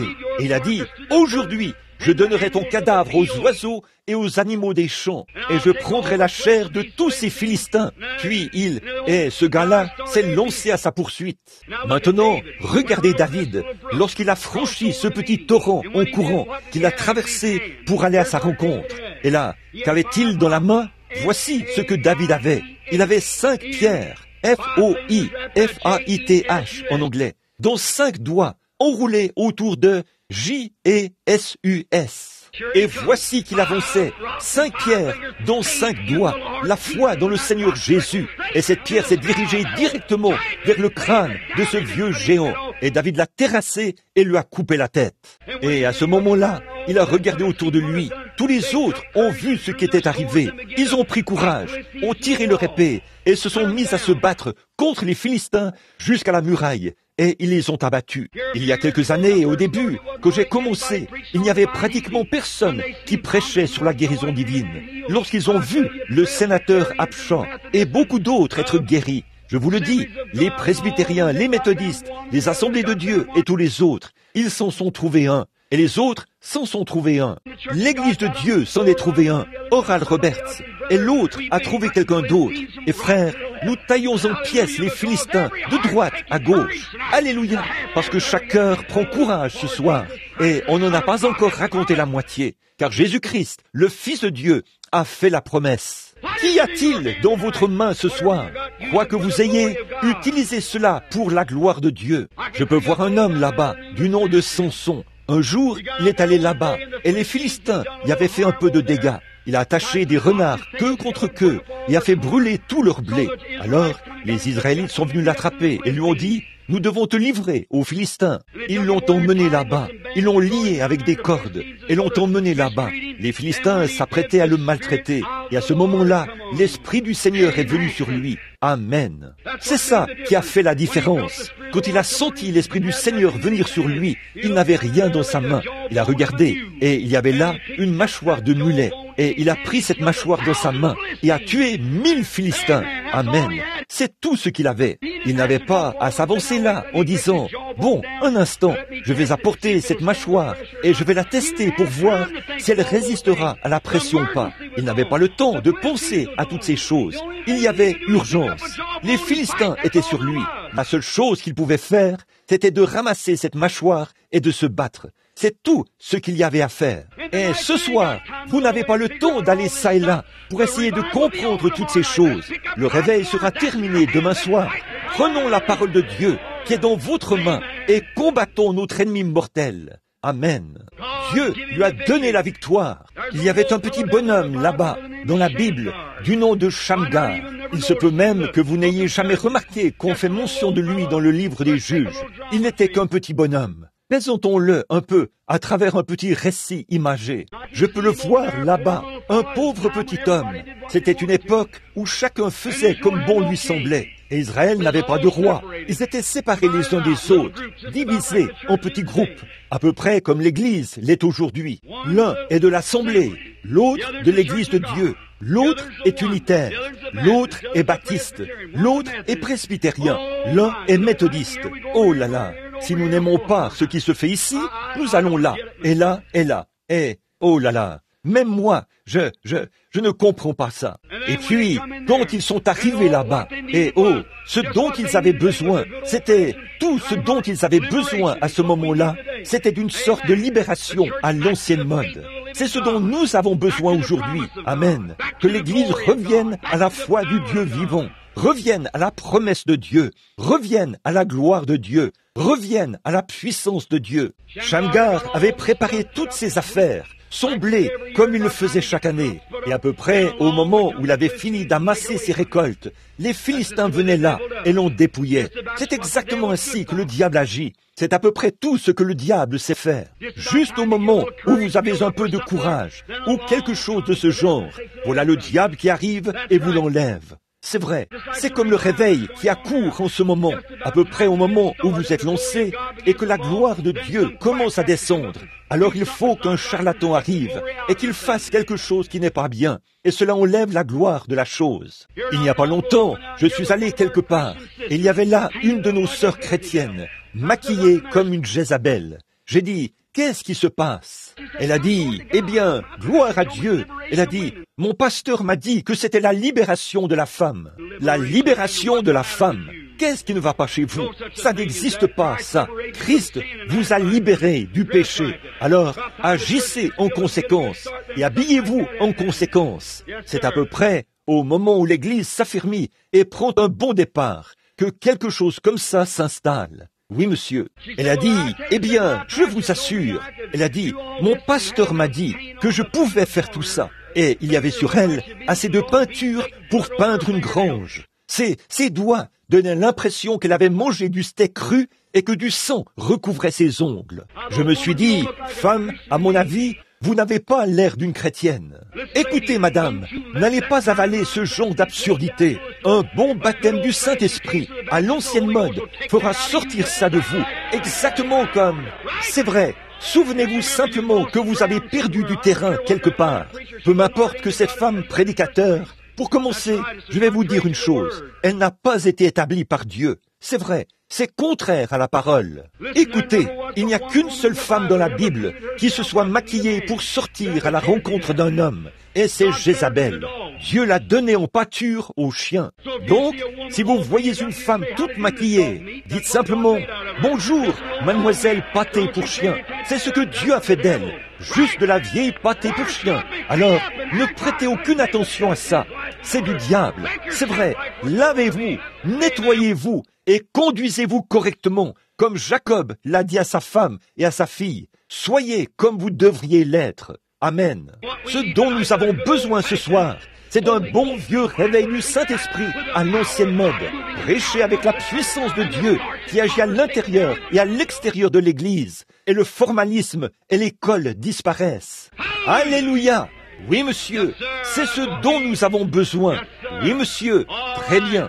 Le vieux Shamgar, là-bas, c'est à peu près au moment où il avait amassé quelque chose que pareille chose devait se produire. C'est pareil pour l'Église. Lorsque le réveil commence, alors quelque chose comme ça doit se produire. Frère, prêchez simplement à l'ancienne mode. Eh bien, autrefois, nous avions beaucoup de moutons dans notre région, et il y avait un chien qui tuait les moutons. Nous l'avons attrapé avec la laine entre les dents. Nous avons pris le vieux fusil de chasse à 2 canons, et nous l'avons braqué sur lui. Frère, c'est ce qu'il faut braquer sur ce genre de gars-là. Le bon vieux fusil de chasse à 2 canons. Je vous le dis, ça mettra les choses en ordre. Certainement, vos moutons vont cesser d'être tués. Amen. Je ne savais pas que j'allais dire ça, mais vous pouvez vous en souvenir. Très bien, réfléchissez-y. Oh, et là-bas, à peu près au moment où il entrait son blé et tout, voici qu'arrivaient ces gros Philistins bedonnants et l'on dépouillait. Là, en plein sur le chemin, ils l'ont dépouillé. Un jour, il venait tout juste de terminer de battre le grain et de ranger sa récolte à l'intérieur. Il était là, le pauvre petit homme. Il se tenait là-bas, dans le grenier, et il regardait autour de lui. Il a dit, « Eh bien, maman, peut-être que nous pourrons survivre cet hiver, les enfants et nous. » Il regardait autour de lui, et tout à coup, il a entendu quelque chose faire du bruit sur la route.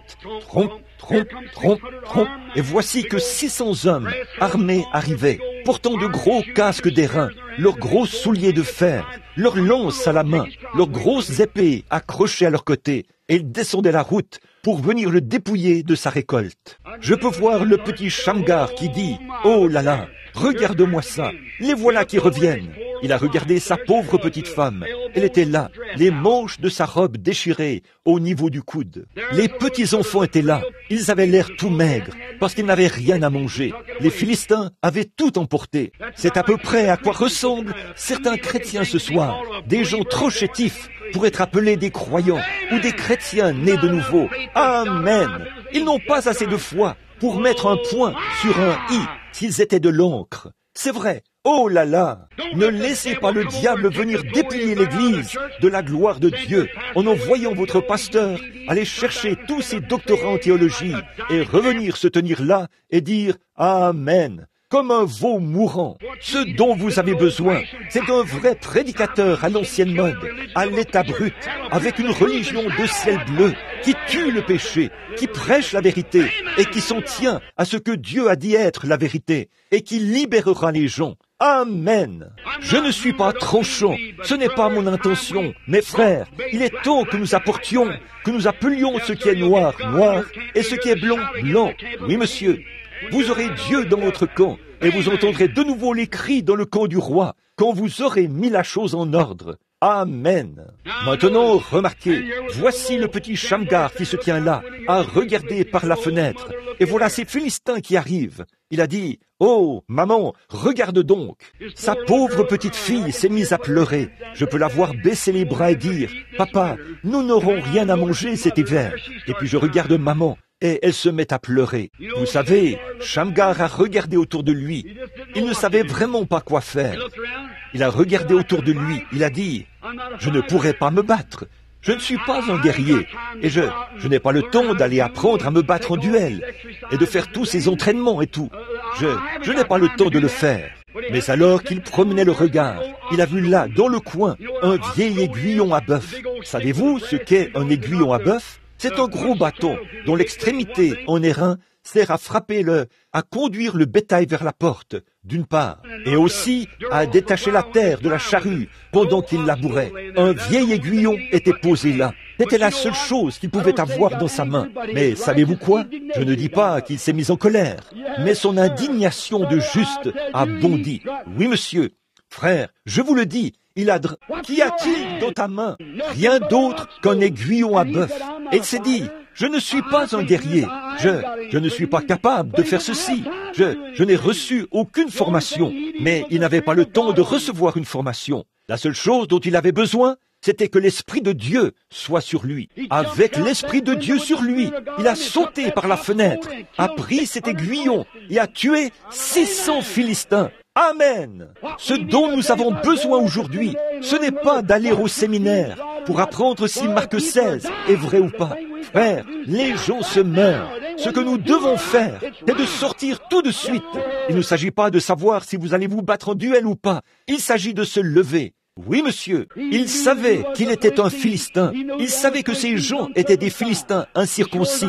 Aussi sûr que je connais cette maladie, tant que vous savez que vous souffrez du cœur, quel que soit le mal dont vous souffrez, nous savons que c'est du diable. Et il savait qu'il était un Israélite. Il savait qu'il était circoncis. Il savait qu'il avait droit à la promesse. Il savait que Dieu avait promis de le bénir. Alors, il s'est mis en colère par rapport à tout ça. Il a pris l'aiguillon à bœuf et s'est mis à l'œuvre. Ce dont nous avons besoin ce soir est de croire, mon frère, que vous êtes un enfant de Dieu et que vous y avez droit et que la promesse est à vous. Peu importe ce que vous avez dans votre main, prenez cela et allez tuer les démons de part et d'autre. Amen. Et vous verrez que les plumes se mettront à voler, que le diable sera vaincu et que vous en sortirez guéris. Qu'y a-t-il dans votre main? Vous dites, frère Branham, je n'ai rien dans ma main. Vous avez peut-être une carte de prière.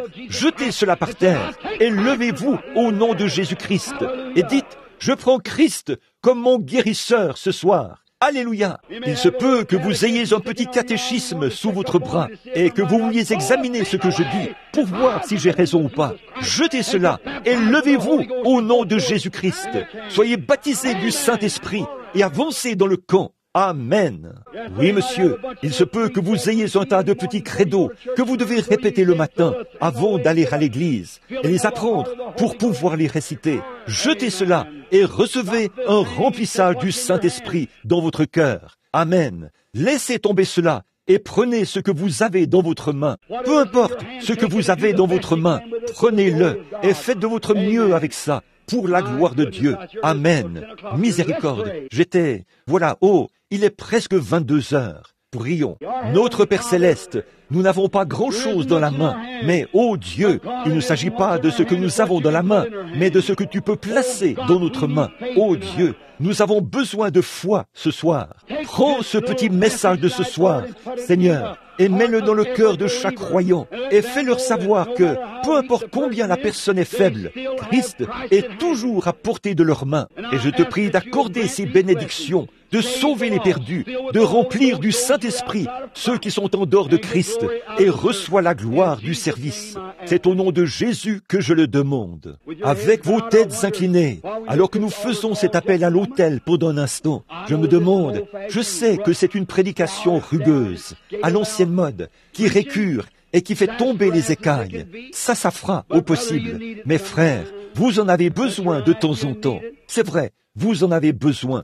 Maintenant, je me demande s'il y a quelqu'un ici, ce soir, non pas avec une histoire pathétique qui fait pleurer et tout ça. Écoutez, plus de gens seront séduits par ce genre de choses que par tout ce que je connais. Je ne vais pas au ciel parce que ma mère y est allée. J'y vais parce que Jésus-Christ est mort pour faire en sorte que je puisse y aller. Je veux voir ma mère, ça c'est certain. Mais il faut que je vienne à Christ, pas parce que ma mère y est allée, mais parce que je viens en tant que pécheur, que je confesse mon péché et que j'accepte la voie pourvue par Dieu. C'est vrai. Maintenant, ce soir, est-ce que vous dites, prédicateur, je suis un pécheur et je veux que vous pensiez à moi dans la prière. Je lève la main vers vous pour vous demander de penser à moi dans la prière. Moi, un pécheur. Voulez-vous lever la main ou que vous soyez dans l'auditoire? Que Dieu vous bénisse partout. Oh là là là là. Tout là-haut, au balcon. Y en a-t-il quelque part là-haut? Oui, je vois vos mains, d'un bout à l'autre. Dieu les voit aussi, certainement. Immédiatement après le service, je veux que vous descendiez ici et que vous fassiez votre confession, que vous donniez votre cœur à Christ et que vous serviez le Seigneur de tout votre cœur. Père Céleste, alors que la soirée avance, de petits enfants malades sont assis là. Je te prie, Dieu bien-aimé, de répandre ta miséricorde dans nos cœurs maintenant même. Puisse ce petit texte, qu'y a-t-il dans ta main? Pour Moïse, rien qu'un bâton sec. Pour David, rien que 2 petites lanières attachées à une bande de cuir, une fronde. Pour Samson, rien que l'os desséché d'une mâchoire de mulet. Ô Dieu! Shamgar, rien qu'un aiguillon à bœuf dans sa main, un bâton doté d'un petit morceau d'airain à son extrémité. Et il a tué 600 Philistins. Il n'était ni un soldat, ni un guerrier, mais un homme qui était dans l'alliance. Ô Père Céleste, ne veux-tu pas ce soir, Seigneur, prendre chacun dans ta main, accorde-le Seigneur, et ouvre leur cœur à la foi, et fais que ton Saint-Esprit accomplisse une infinie abondance de choses ce soir, Seigneur, alors qu'ils sont dans l'attente. Hier soir, j'étais si heureux de te voir rendre la vue aux aveugles et l'ouïe aux sourds et voir les pécheurs venir à toi. Et, ô Dieu, toutes ces grandes choses que tu as faites, les paralysés, les déformés, fermées, ont quitté leur fauteuil et se sont mis à marcher au nom du Seigneur. Ô Seigneur Dieu, tu es grand. Et nous te remercions pour cela. Et nous te prions ce soir de sauver chacun de ceux qui ont levé la main. Puisse-ils ne jamais être perdus, mais que ce soir soit le soir où ils te recevront. Il y en a littéralement 100 ou 200 qui ont levé la main. Et je te prie de sauver chacun d'eux à cause de Jésus, car c'est en son nom que nous le demandons. Amen. Ils ont envoyé 1 million de Bibles à ces Juifs. Ils viennent de là-bas, en Iran, Iran, Irak, de ces pays-là. Vous le lisez, l'avez lu dans ces magazines, qu'on a ramené des millions de Juifs. Nous avons eu le temps d'aborder l'aspect prophétique. Et ces Juifs qui revenaient, j'ai un film de ces gens au moment de leur retour là-bas, là où cela a été filmé, alors qu'ils descendaient des bateaux, qu'ils descendaient des avions, qu'ils portaient leurs estropiés, leurs boiteux et leurs aveugles. Alors ces gens se sont approchés d'eux, l'homme qui a filmé la scène, frère Argon Bright et les autres. Ils sont attendus ici, à cette série de réunions. Il leur a demandé, il a dit, « Pourquoi revenez-vous tous ? C'est notre patrie. » Il a dit, « C'est pour pouvoir avoir un endroit, vous, afin de mourir dans votre patrie ?» Ils ont dit, « Non, nous revenons pour voir le Messie. » Oh, vous qui enseignez la prophétie, si seulement vous saviez ce que cela signifiait. Une fois que cet évangile passera des gens des nations aux Juifs, c'en est fini des gens des nations. C'est le temps de la fin. Alors, on leur a donné des Bibles. On en a envoyé 1 million là-bas. Ces Juifs se sont mis à lire ces testaments. Ils l'ont lu. Ils n'avaient jamais su que Jésus avait été sur la terre. Ils n'avaient jamais entendu parler de ça. Ils vivaient là-bas depuis le temps de la déportation à Babylone, la captivité. Et ils ont dit, si ce Jésus est le Messie, comme vous l'appelez, que nous le voyons accomplir le signe du prophète, comme il a fait ici dans cette Bible, et nous l'accepterons. Nous l'accepterons tous s'il vient accomplir le signe du prophète. Nous l'accepterons. Frère, oh là là, il y a quelques semaines, j'étais à quelques centaines de kilomètres de là, mais le Saint-Esprit m'a donné cet ordre. Pas encore. Oh, comme j'aimerais me placer devant quelques millions d'entre eux et dire, je relève ce défi au nom du Seigneur Jésus et voyons s'il n'accomplira pas le signe du prophète. Combien d'entre vous ici l'accepteront à ce même endroit comme leur sauveur personnel? Et une fois qu'il l'aurait fait, je dirais, c'est à ce même endroit que vos pères du début ont reçu le baptême du Saint-Esprit et les mêmes miracles que Jésus a opérés se répéteront exactement comme vous l'avez lu dans la Bible. Ils ne veulent pas avoir. Leur Dieu est un Dieu puissant. Leur Dieu ne meurt pas. Il est le même hier, aujourd'hui et éternellement. Et ils croient cela. Remarquez, quand Jésus était ici sur terre, il ne prétendait pas être un guérisseur.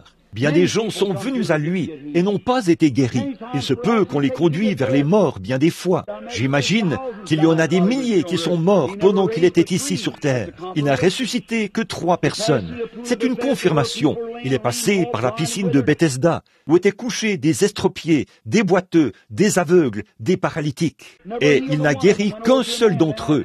Il est allé vers un homme qui était couché sur une paillasse et l'a guéri. Puis il est parti, laissant les autres couchés là. Un homme rempli de vertu, rempli de foi, Dieu lui-même, Emmanuel, ici sur la terre, habitant parmi nous. Il a dit, je ne fais rien de moi-même.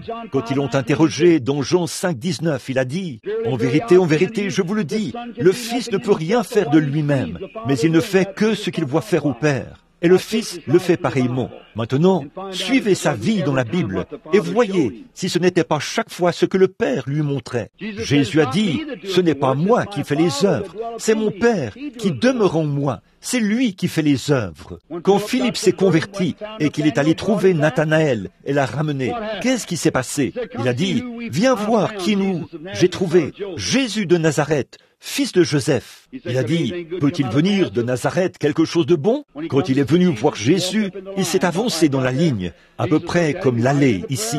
Jésus l'a regardé. Il était peut-être dans la ligne de prière, pour autant que je sache. Mais il est arrivé là où Jésus était en train de prier pour les malades. Il lui a dit, quand il l'a regardé, Jésus l'a regardé et a dit, voici un Israélite dans lequel il n'y a point de fraude. Oh, il a dit, d'où me connais-tu, Rabbi? Cela l'a étonné. Eh bien, a-t-il dit, avant que Philippe t'appelle, quand tu étais sous l'arbre, je t'ai vu. Il a dit, tu es le Fils de Dieu, tu es le roi d'Israël.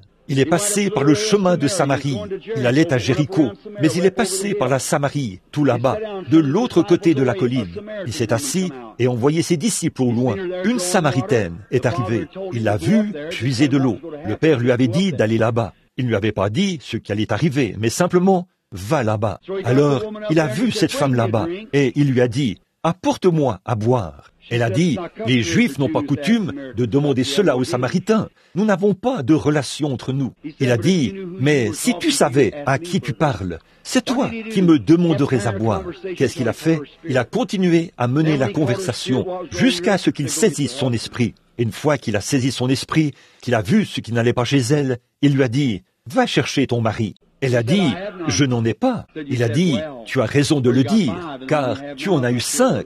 Et celui que tu as maintenant n'est pas le tien. Elle a dit, je vois que tu es prophète.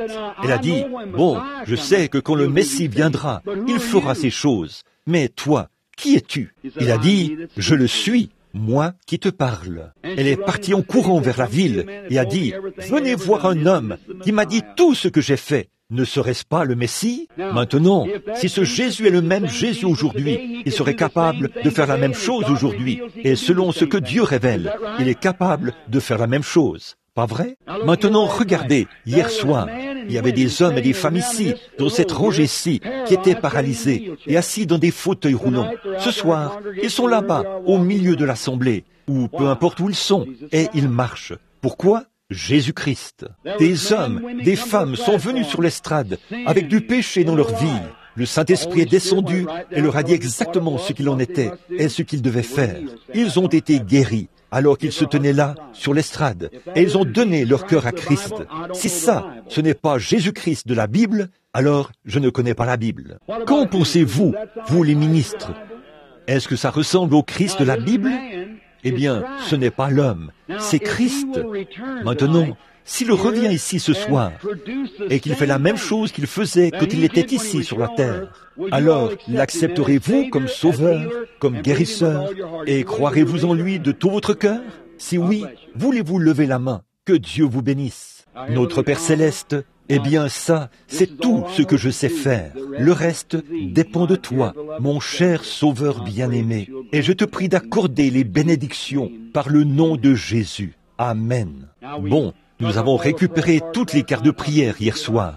Je crois qu'ils en ont distribué de nouvelles aujourd'hui. Qui le jeune homme, je l'ai vu là il y a quelques instants. Et quelle était les O. Très bien. Alors commençons par en mettre quelques-uns en ligne. Qui a le numéro 1? Les O. Regardez votre carte de prière et vous verrez ce qui est écrit dessus. Si c'est vous qui l'avez, vous pouvez avancer. Est-ce cette dame ici? Très bien, oui. Avancez, madame. Juste ici. C'est un peu difficile. Je vais probablement devoir en appeler juste un ou deux. Qui a O, numéro 2? Voudriez-vous lever la main? Vous qui avez le numéro 2. C'est cette dame là-bas. Voudriez-vous venir, madame, s'il vous plaît? Qui a O, numéro 3? Voudriez-vous lever la main? La personne qui a O, numéro 3. Voudriez-vous lever la main? Là, au fond, monsieur. Désolé.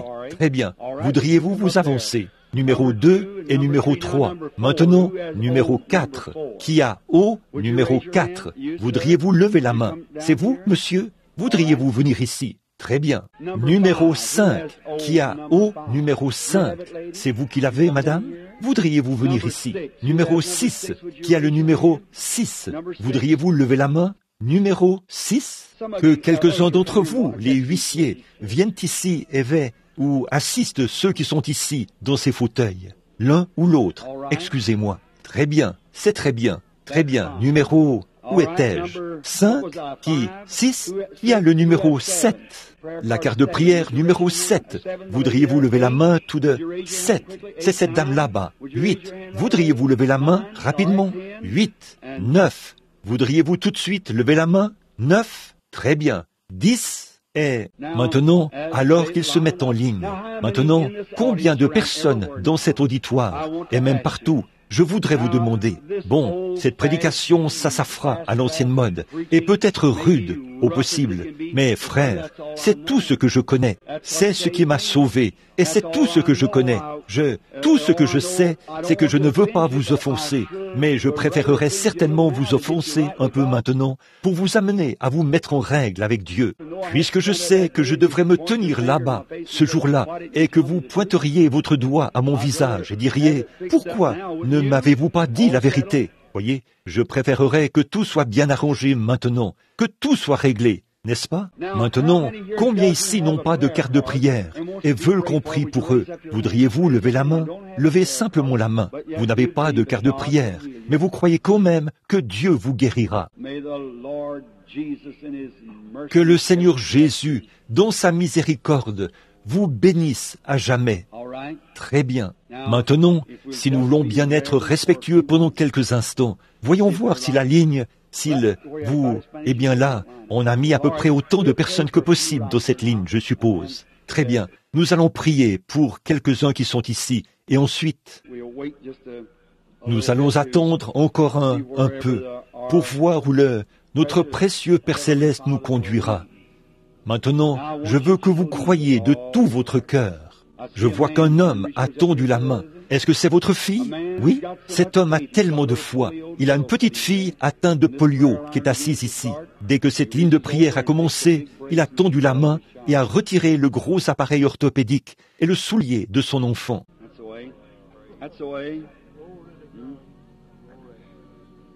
C'est ce qu'il faut faire. C'est ce qu'il faut faire. Ah oui, et ça, c'est la foi. C'est comme ça qu'il faut croire cela. Notre Sauveur plein d'amour sait toutes choses et peut tout faire. Maintenant, ici, dans cette ligne de prière, il n'y a que quelques personnes, et peut-être que nous pourrons en faire venir encore quelques-unes dans un instant. J'aimerais vous demander, à vous qui êtes là, est-ce que vous m'êtes tous inconnus? Vous qui êtes dans la ligne de prière? Si oui, levez la main. Vous m'êtes tous inconnus. M'êtes-vous tous inconnus dans l'auditoire?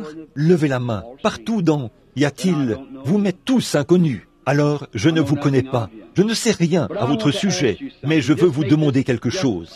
Agissons simplement en prenant exemple sur la Bible. Maintenant, qu'en serait-il si Jésus se tenait ici, vêtu de ce complet qu'il m'a donné? Alors qu'en serait-il s'il se tenait ici? Que ferait-il face à cette situation ce soir?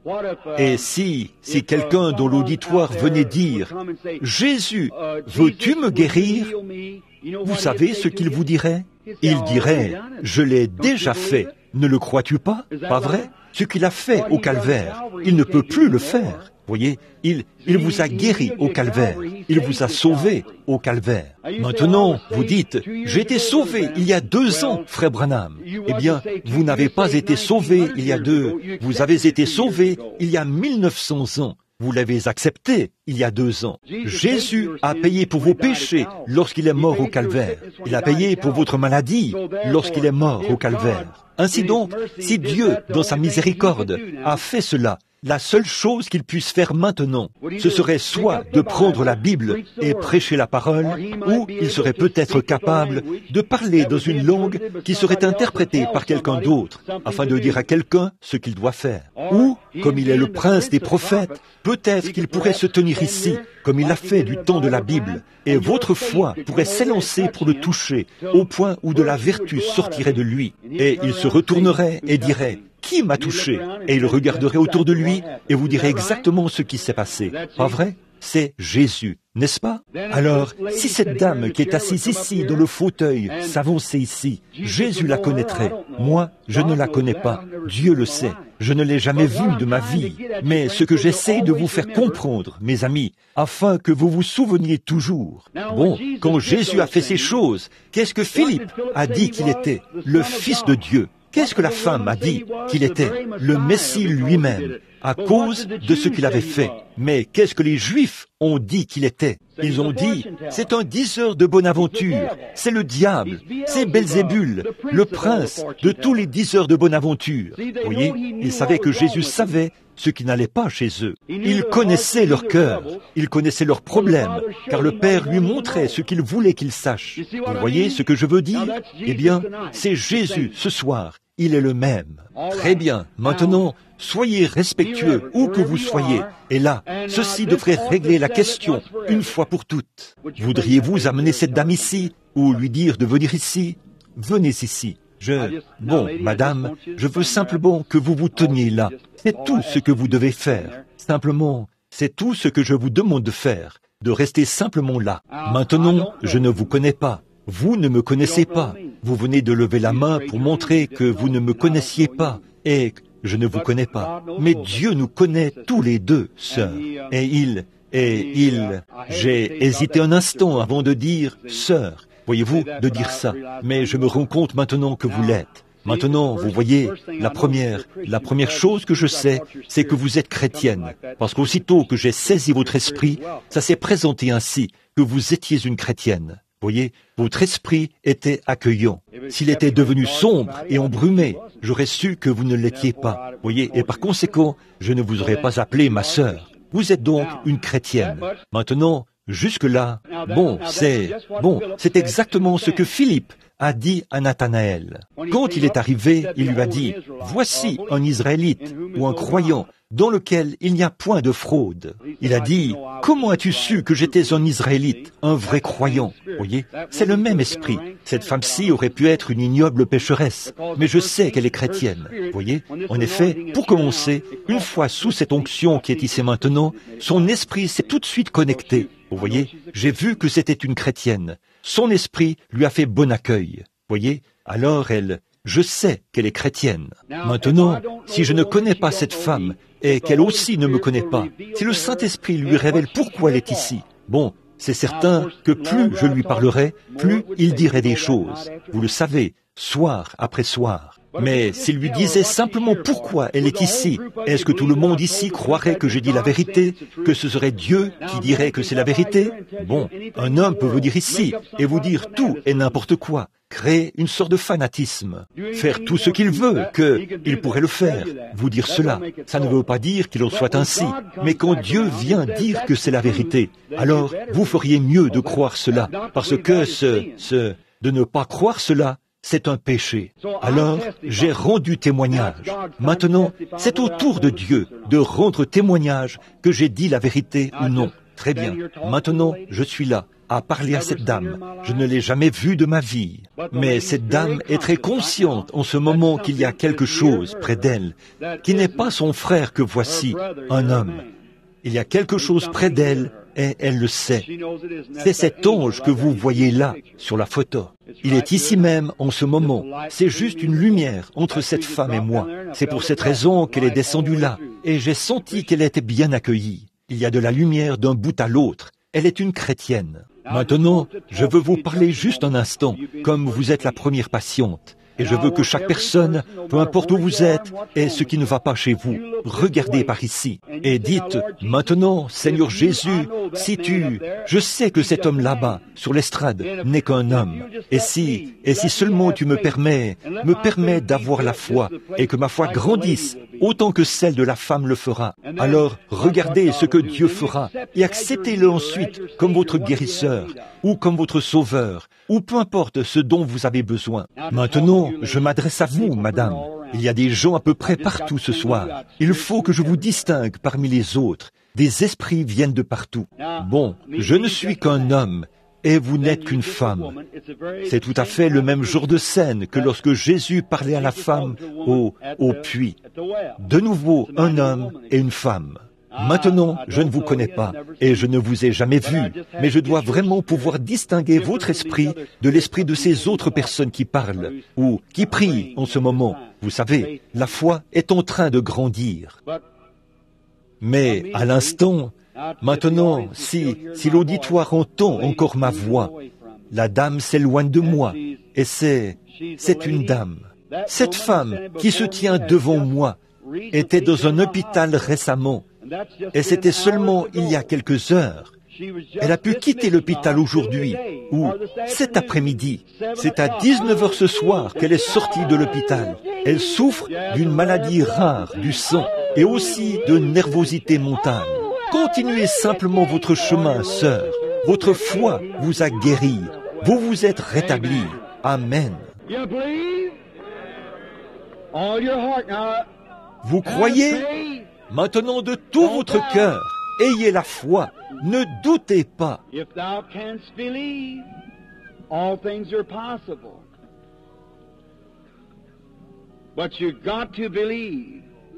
Si tu peux croire, tout est possible, mais vous devez croire. Maintenant, dans l'auditoire, ayez simplement la foi, et il vous sera accordé ce que vous demandez. La petite dame qui est assise là, en manteau rose, et qui souffre d'un problème de vessie, juste, vous avez été guéri. Que Dieu vous bénisse. Posez votre main sur la dame qui est à côté de vous, parce qu'elle souffre de nervosité. De ce côté-ci, là, notre Père Céleste, sa foi a touché. Je me suis affaibli. J'ai vu ta lumière suspendue au-dessus d'elle. Je les déclare guéris au nom de Jésus-Christ, le Fils de Dieu. Amen. Vous voyez, vous n'avez pas besoin de carte de prière. Ayez la foi. Croyez que Dieu a dit la vérité, car il n'est rien d'autre que la vérité. Il est la source de toute vérité. Maintenant, soyez respectueux. Croyez de tout votre cœur. Vous pouvez obtenir ce que vous demandez, si vous croyez cela. Maintenant, est-ce que c'est la patiente? Oui, je ne suis pas hors de moi, mais le monde ne saura jamais, sœur, ce que l'on ressent. Maintenant, est-ce que nous ne nous connaissons pas. Nous sommes des inconnus l'un pour l'autre. Je suis votre frère dans le Seigneur Jésus, et nous sommes ici pour essayer de nous entraider. Si je pouvais vous aider et que je ne le faisais pas, je serais une brute si je pouvais vous aider. Mais je n'ai rien en moi pour pouvoir vous aider, à moins que Dieu me fasse savoir ce que je dois faire. Alors, s'il me révèle pourquoi vous vous tenez ici, accepterez-vous à ce moment-là que c'est la vérité, qu'il s'agisse des finances ou de quoi que ce soit d'autre? Vous croirez que Dieu s'intéresse à votre cas et qu'il va vous exaucer? Vous le ferez? Que le Seigneur vous l'accorde, c'est ma prière, alors que vous me regardez. Non pas, vous savez, comme Pierre et Jean, qui, lorsqu'ils ont passé par la porte, appelée la belle, ont dit « Regarde-nous ». Voyez, regarde-nous. Non pas de regarder à eux comme s'ils étaient lui, mais simplement de prêter attention à ce qu'ils disaient, de saisir l'attraction de l'esprit. Je vois que vous avez des problèmes d'yeux, et je vois un médecin en train de les examiner. Il a aussi consulté un autre homme, et cet homme, ils ne savent pas ce qui ne va pas avec vos yeux. Ils n'arrivent pas à se prononcer. Ils n'arrivent pas à déterminer ce que c'est. Et puis, je les vois vous donner une sorte de quelque chose dans l'estomac, ou quelque chose. C'est une descente d'estomac. Vous avez une descente d'estomac. Les médecins ont abandonné votre cas à cet égard. Et vous n'êtes pas de cette ville. Vous venez de cette direction-ci de la route, d'Atlanta. Et le médecin a dit, Mademoiselle Trudy, ou quelque chose comme ça. C'est comme ça qu'il vous a appelé. C'est vrai. Rentrez chez vous maintenant et soyez en bonne santé. Votre foi vous rétablit. Que Dieu vous bénisse. Ayez la foi. Vous êtes le père de l'enfant. Ayez foi en Dieu. Ne doutez pas, mais croyez. Si vous pouvez croire. Maintenant, souvenez-vous, ce n'est pas moi. Écoutez bien, ce n'est pas moi. Maintenant, votre attitude à l'égard de cela, appelez cela comme vous voulez, c'est ce qui déterminera ce que vous en retirerez. Tout dépend de la façon dont vous abordez cela. Une femme a touché son vêtement. La vertu est entrée en elle. L'homme qui l'a giflé et l'a frappé avec un roseau et qui a dit « Prophétise et dis qui t'a frappé ». Il n'y avait aucune vertu pour cela. La petite dame qui est assise juste là, au fond, vous souffrez de problèmes à la tête, n'est-ce pas, madame? Vous qui êtes assise là, en train de me regarder, vous croyez que j'ai... Oui, madame, vous croyez que Jésus vous guérira? Il vous a guéri à l'instant même. Vous en avez souffert pendant longtemps, madame. Cela vous a quitté maintenant. Votre foi vous a guéri. Loué soit le Dieu vivant. Oh, combien nous l'aimons. Combien vous devriez l'aimer. Pendant que le Saint-Esprit agit là, il y a un homme assis juste derrière vous. Il est assis là. Elle souffre d'arthrite. Vous croyez, monsieur, que le Seigneur Jésus va vous rétablir? Vous le croyez? Oui, monsieur. Vous croyez? Très bien, monsieur. Alors, vous pouvez recevoir votre guérison. Que Dieu vous bénisse. Ça vous a un peu surpris, n'est-ce pas? La dame qui est assise là, au fond, en train de prier avec la main levée, elle a un problème de vessie. Elle aussi veut être guérie. Elle est assise tout au fond, en train de me regarder. Vous croyez que Dieu va vous guérir, madame, là, au fond? Très bien. Si vous le croyez, vous pouvez recevoir votre guérison. Amen. N'est-il pas merveilleux? La dame qui est assise juste ici derrière, juste ici, elle est en train de me regarder. Je vois la lumière suspendue juste au-dessus d'elle. Elle n'a pas de carte de prière, mais elle souffre du cœur et d'arthrite. Cette lumière est passée directement de cet homme à elle, en passant par ici. Et maintenant, sœur, si vous voulez croire de tout votre cœur, vous portez des lunettes. Si vous voulez croire, vous pouvez être guéri. Jésus-Christ vous rétablira. Que Dieu vous bénisse. Très bien, c'est réglé. Ah oui, amen. Oh, comme c'est merveilleux. Croyez-vous? Maintenant, ici, on dirait que vous pourriez voir ça, mes amis chrétiens. Voyez-vous cette lumière qui tournoie? Il se tient juste ici. Ça va là-bas sur cette assise juste là. Vous avez des varices. Vous qui êtes assise juste là. Vous croyez que Jésus vous guérira de ces varices? Vous rétablira? Vous croyez cela de tout votre cœur? Si c'est le cas, vous pouvez recevoir votre guérison. Que Dieu vous bénisse. Excusez-moi, monsieur. Vous croyez que je suis son serviteur? Vous êtes venu avec votre bébé. Un petit bébé vraiment mignon. Je ne vous connais pas, vous le savez. Je vous suis totalement inconnu. Je suppose que je ne vous ai jamais vu de ma vie, monsieur. Nous sommes totalement inconnus l'un à l'autre. Mais Dieu nous connaît tous les deux. N'est-ce pas, monsieur? Vous avez votre petit bébé, et je peux voir que ce bébé vient d'être examiné, et le médecin dit qu'il n'y a aucun espoir pour lui. Ce bébé souffre d'un cancer du sang qu'on appelle la leucémie. C'est vrai, il n'y a aucun espoir nulle part au monde pour ce bébé. Et mon frère, le père de ce bébé, vous avez besoin du Seigneur Jésus-Christ comme votre sauveur, n'est-ce pas? Vous êtes un pécheur. Voulez-vous l'accepter maintenant comme votre sauveur? Voulez-vous lever la main et dire, Seigneur, je t'accepte? Maintenant, posez votre main sur votre bébé. Dieu Tout-Puissant, au nom de Jésus-Christ, je réprime maintenant ce démon qui est en train de tuer ce bébé. Puisse le pardon et la grâce être accordés à ce père, et puisse-t-il repartir et vivre heureux ensemble, au nom de Jésus. Amen. Que Dieu vous bénisse. Vos péchés ont disparu. Ayez foi en Dieu maintenant. Amen. On the Lord Jesus Christ, and you can be made well. Croyez au Seigneur Jésus-Christ et vous pouvez être guéri. Vous croyez? What do you think, sir? Qu'en pensez-vous, monsieur? Vous croyez que je suis le serviteur de Dieu? Votre problème est dans votre dos. Your trouble is in your back. C'est une affection de la colonne vertébrale. That's right, isn't it? C'est exact, n'est-ce pas? Ce soir, vous avez l'espoir d'être sauvé. Et autre chose, vous avez une habitude dont vous voulez être délivré, n'est-ce pas? Fumer la cigarette. Voulez-vous abandonner cela maintenant même? Levez la main et dites, « Oh Dieu, c'est terminé. Continuez votre chemin et votre problème de dos sera guéri au nom de Jésus. » Disons, « Que Dieu soit loué. » La mort est tout près, la vie aussi.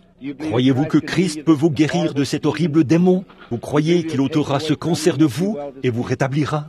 Dieu Tout-Puissant, auteur de la vie, donateur de tout bon don, envoie tes bénédictions sur cette femme et guéris-la. C'est au nom de Jésus que je prie. Satan, je te réprime au nom de Jésus. Amen. Continuez votre chemin en vous réjouissant maintenant. Un instant. Qu'en pensez-vous, monsieur, vous qui êtes assis là, dans ce fauteuil roulant? Croyez-vous? Vous croyez que Jésus va vous rétablir? Ça vous a un peu frappé à l'instant, n'est-ce pas? Vous vous rendez compte qu'il s'est passé quelque chose. Vous croyez que je suis son serviteur? Voulez-vous m'obéir en tant que son prophète? Alors, vous pouvez vous lever de votre fauteuil roulant, le pousser et rentrer chez vous. Jésus-Christ vous rétablira. N'ayez pas peur, croyez. Et vous tous, pendant qu'il se lève de là, vous pouvez faire exactement la même chose. Et voilà, oui monsieur, voulez-vous vous lever? Levez-vous tous, maintenant même. Dieu Tout-Puissant, auteur de la vie, donateur de tout bon don, envoie ton esprit sur ces gens et guéris-les, chacun d'eux. Satan, je te condamne au nom du Seigneur Jésus-Christ. Sors de ces gens.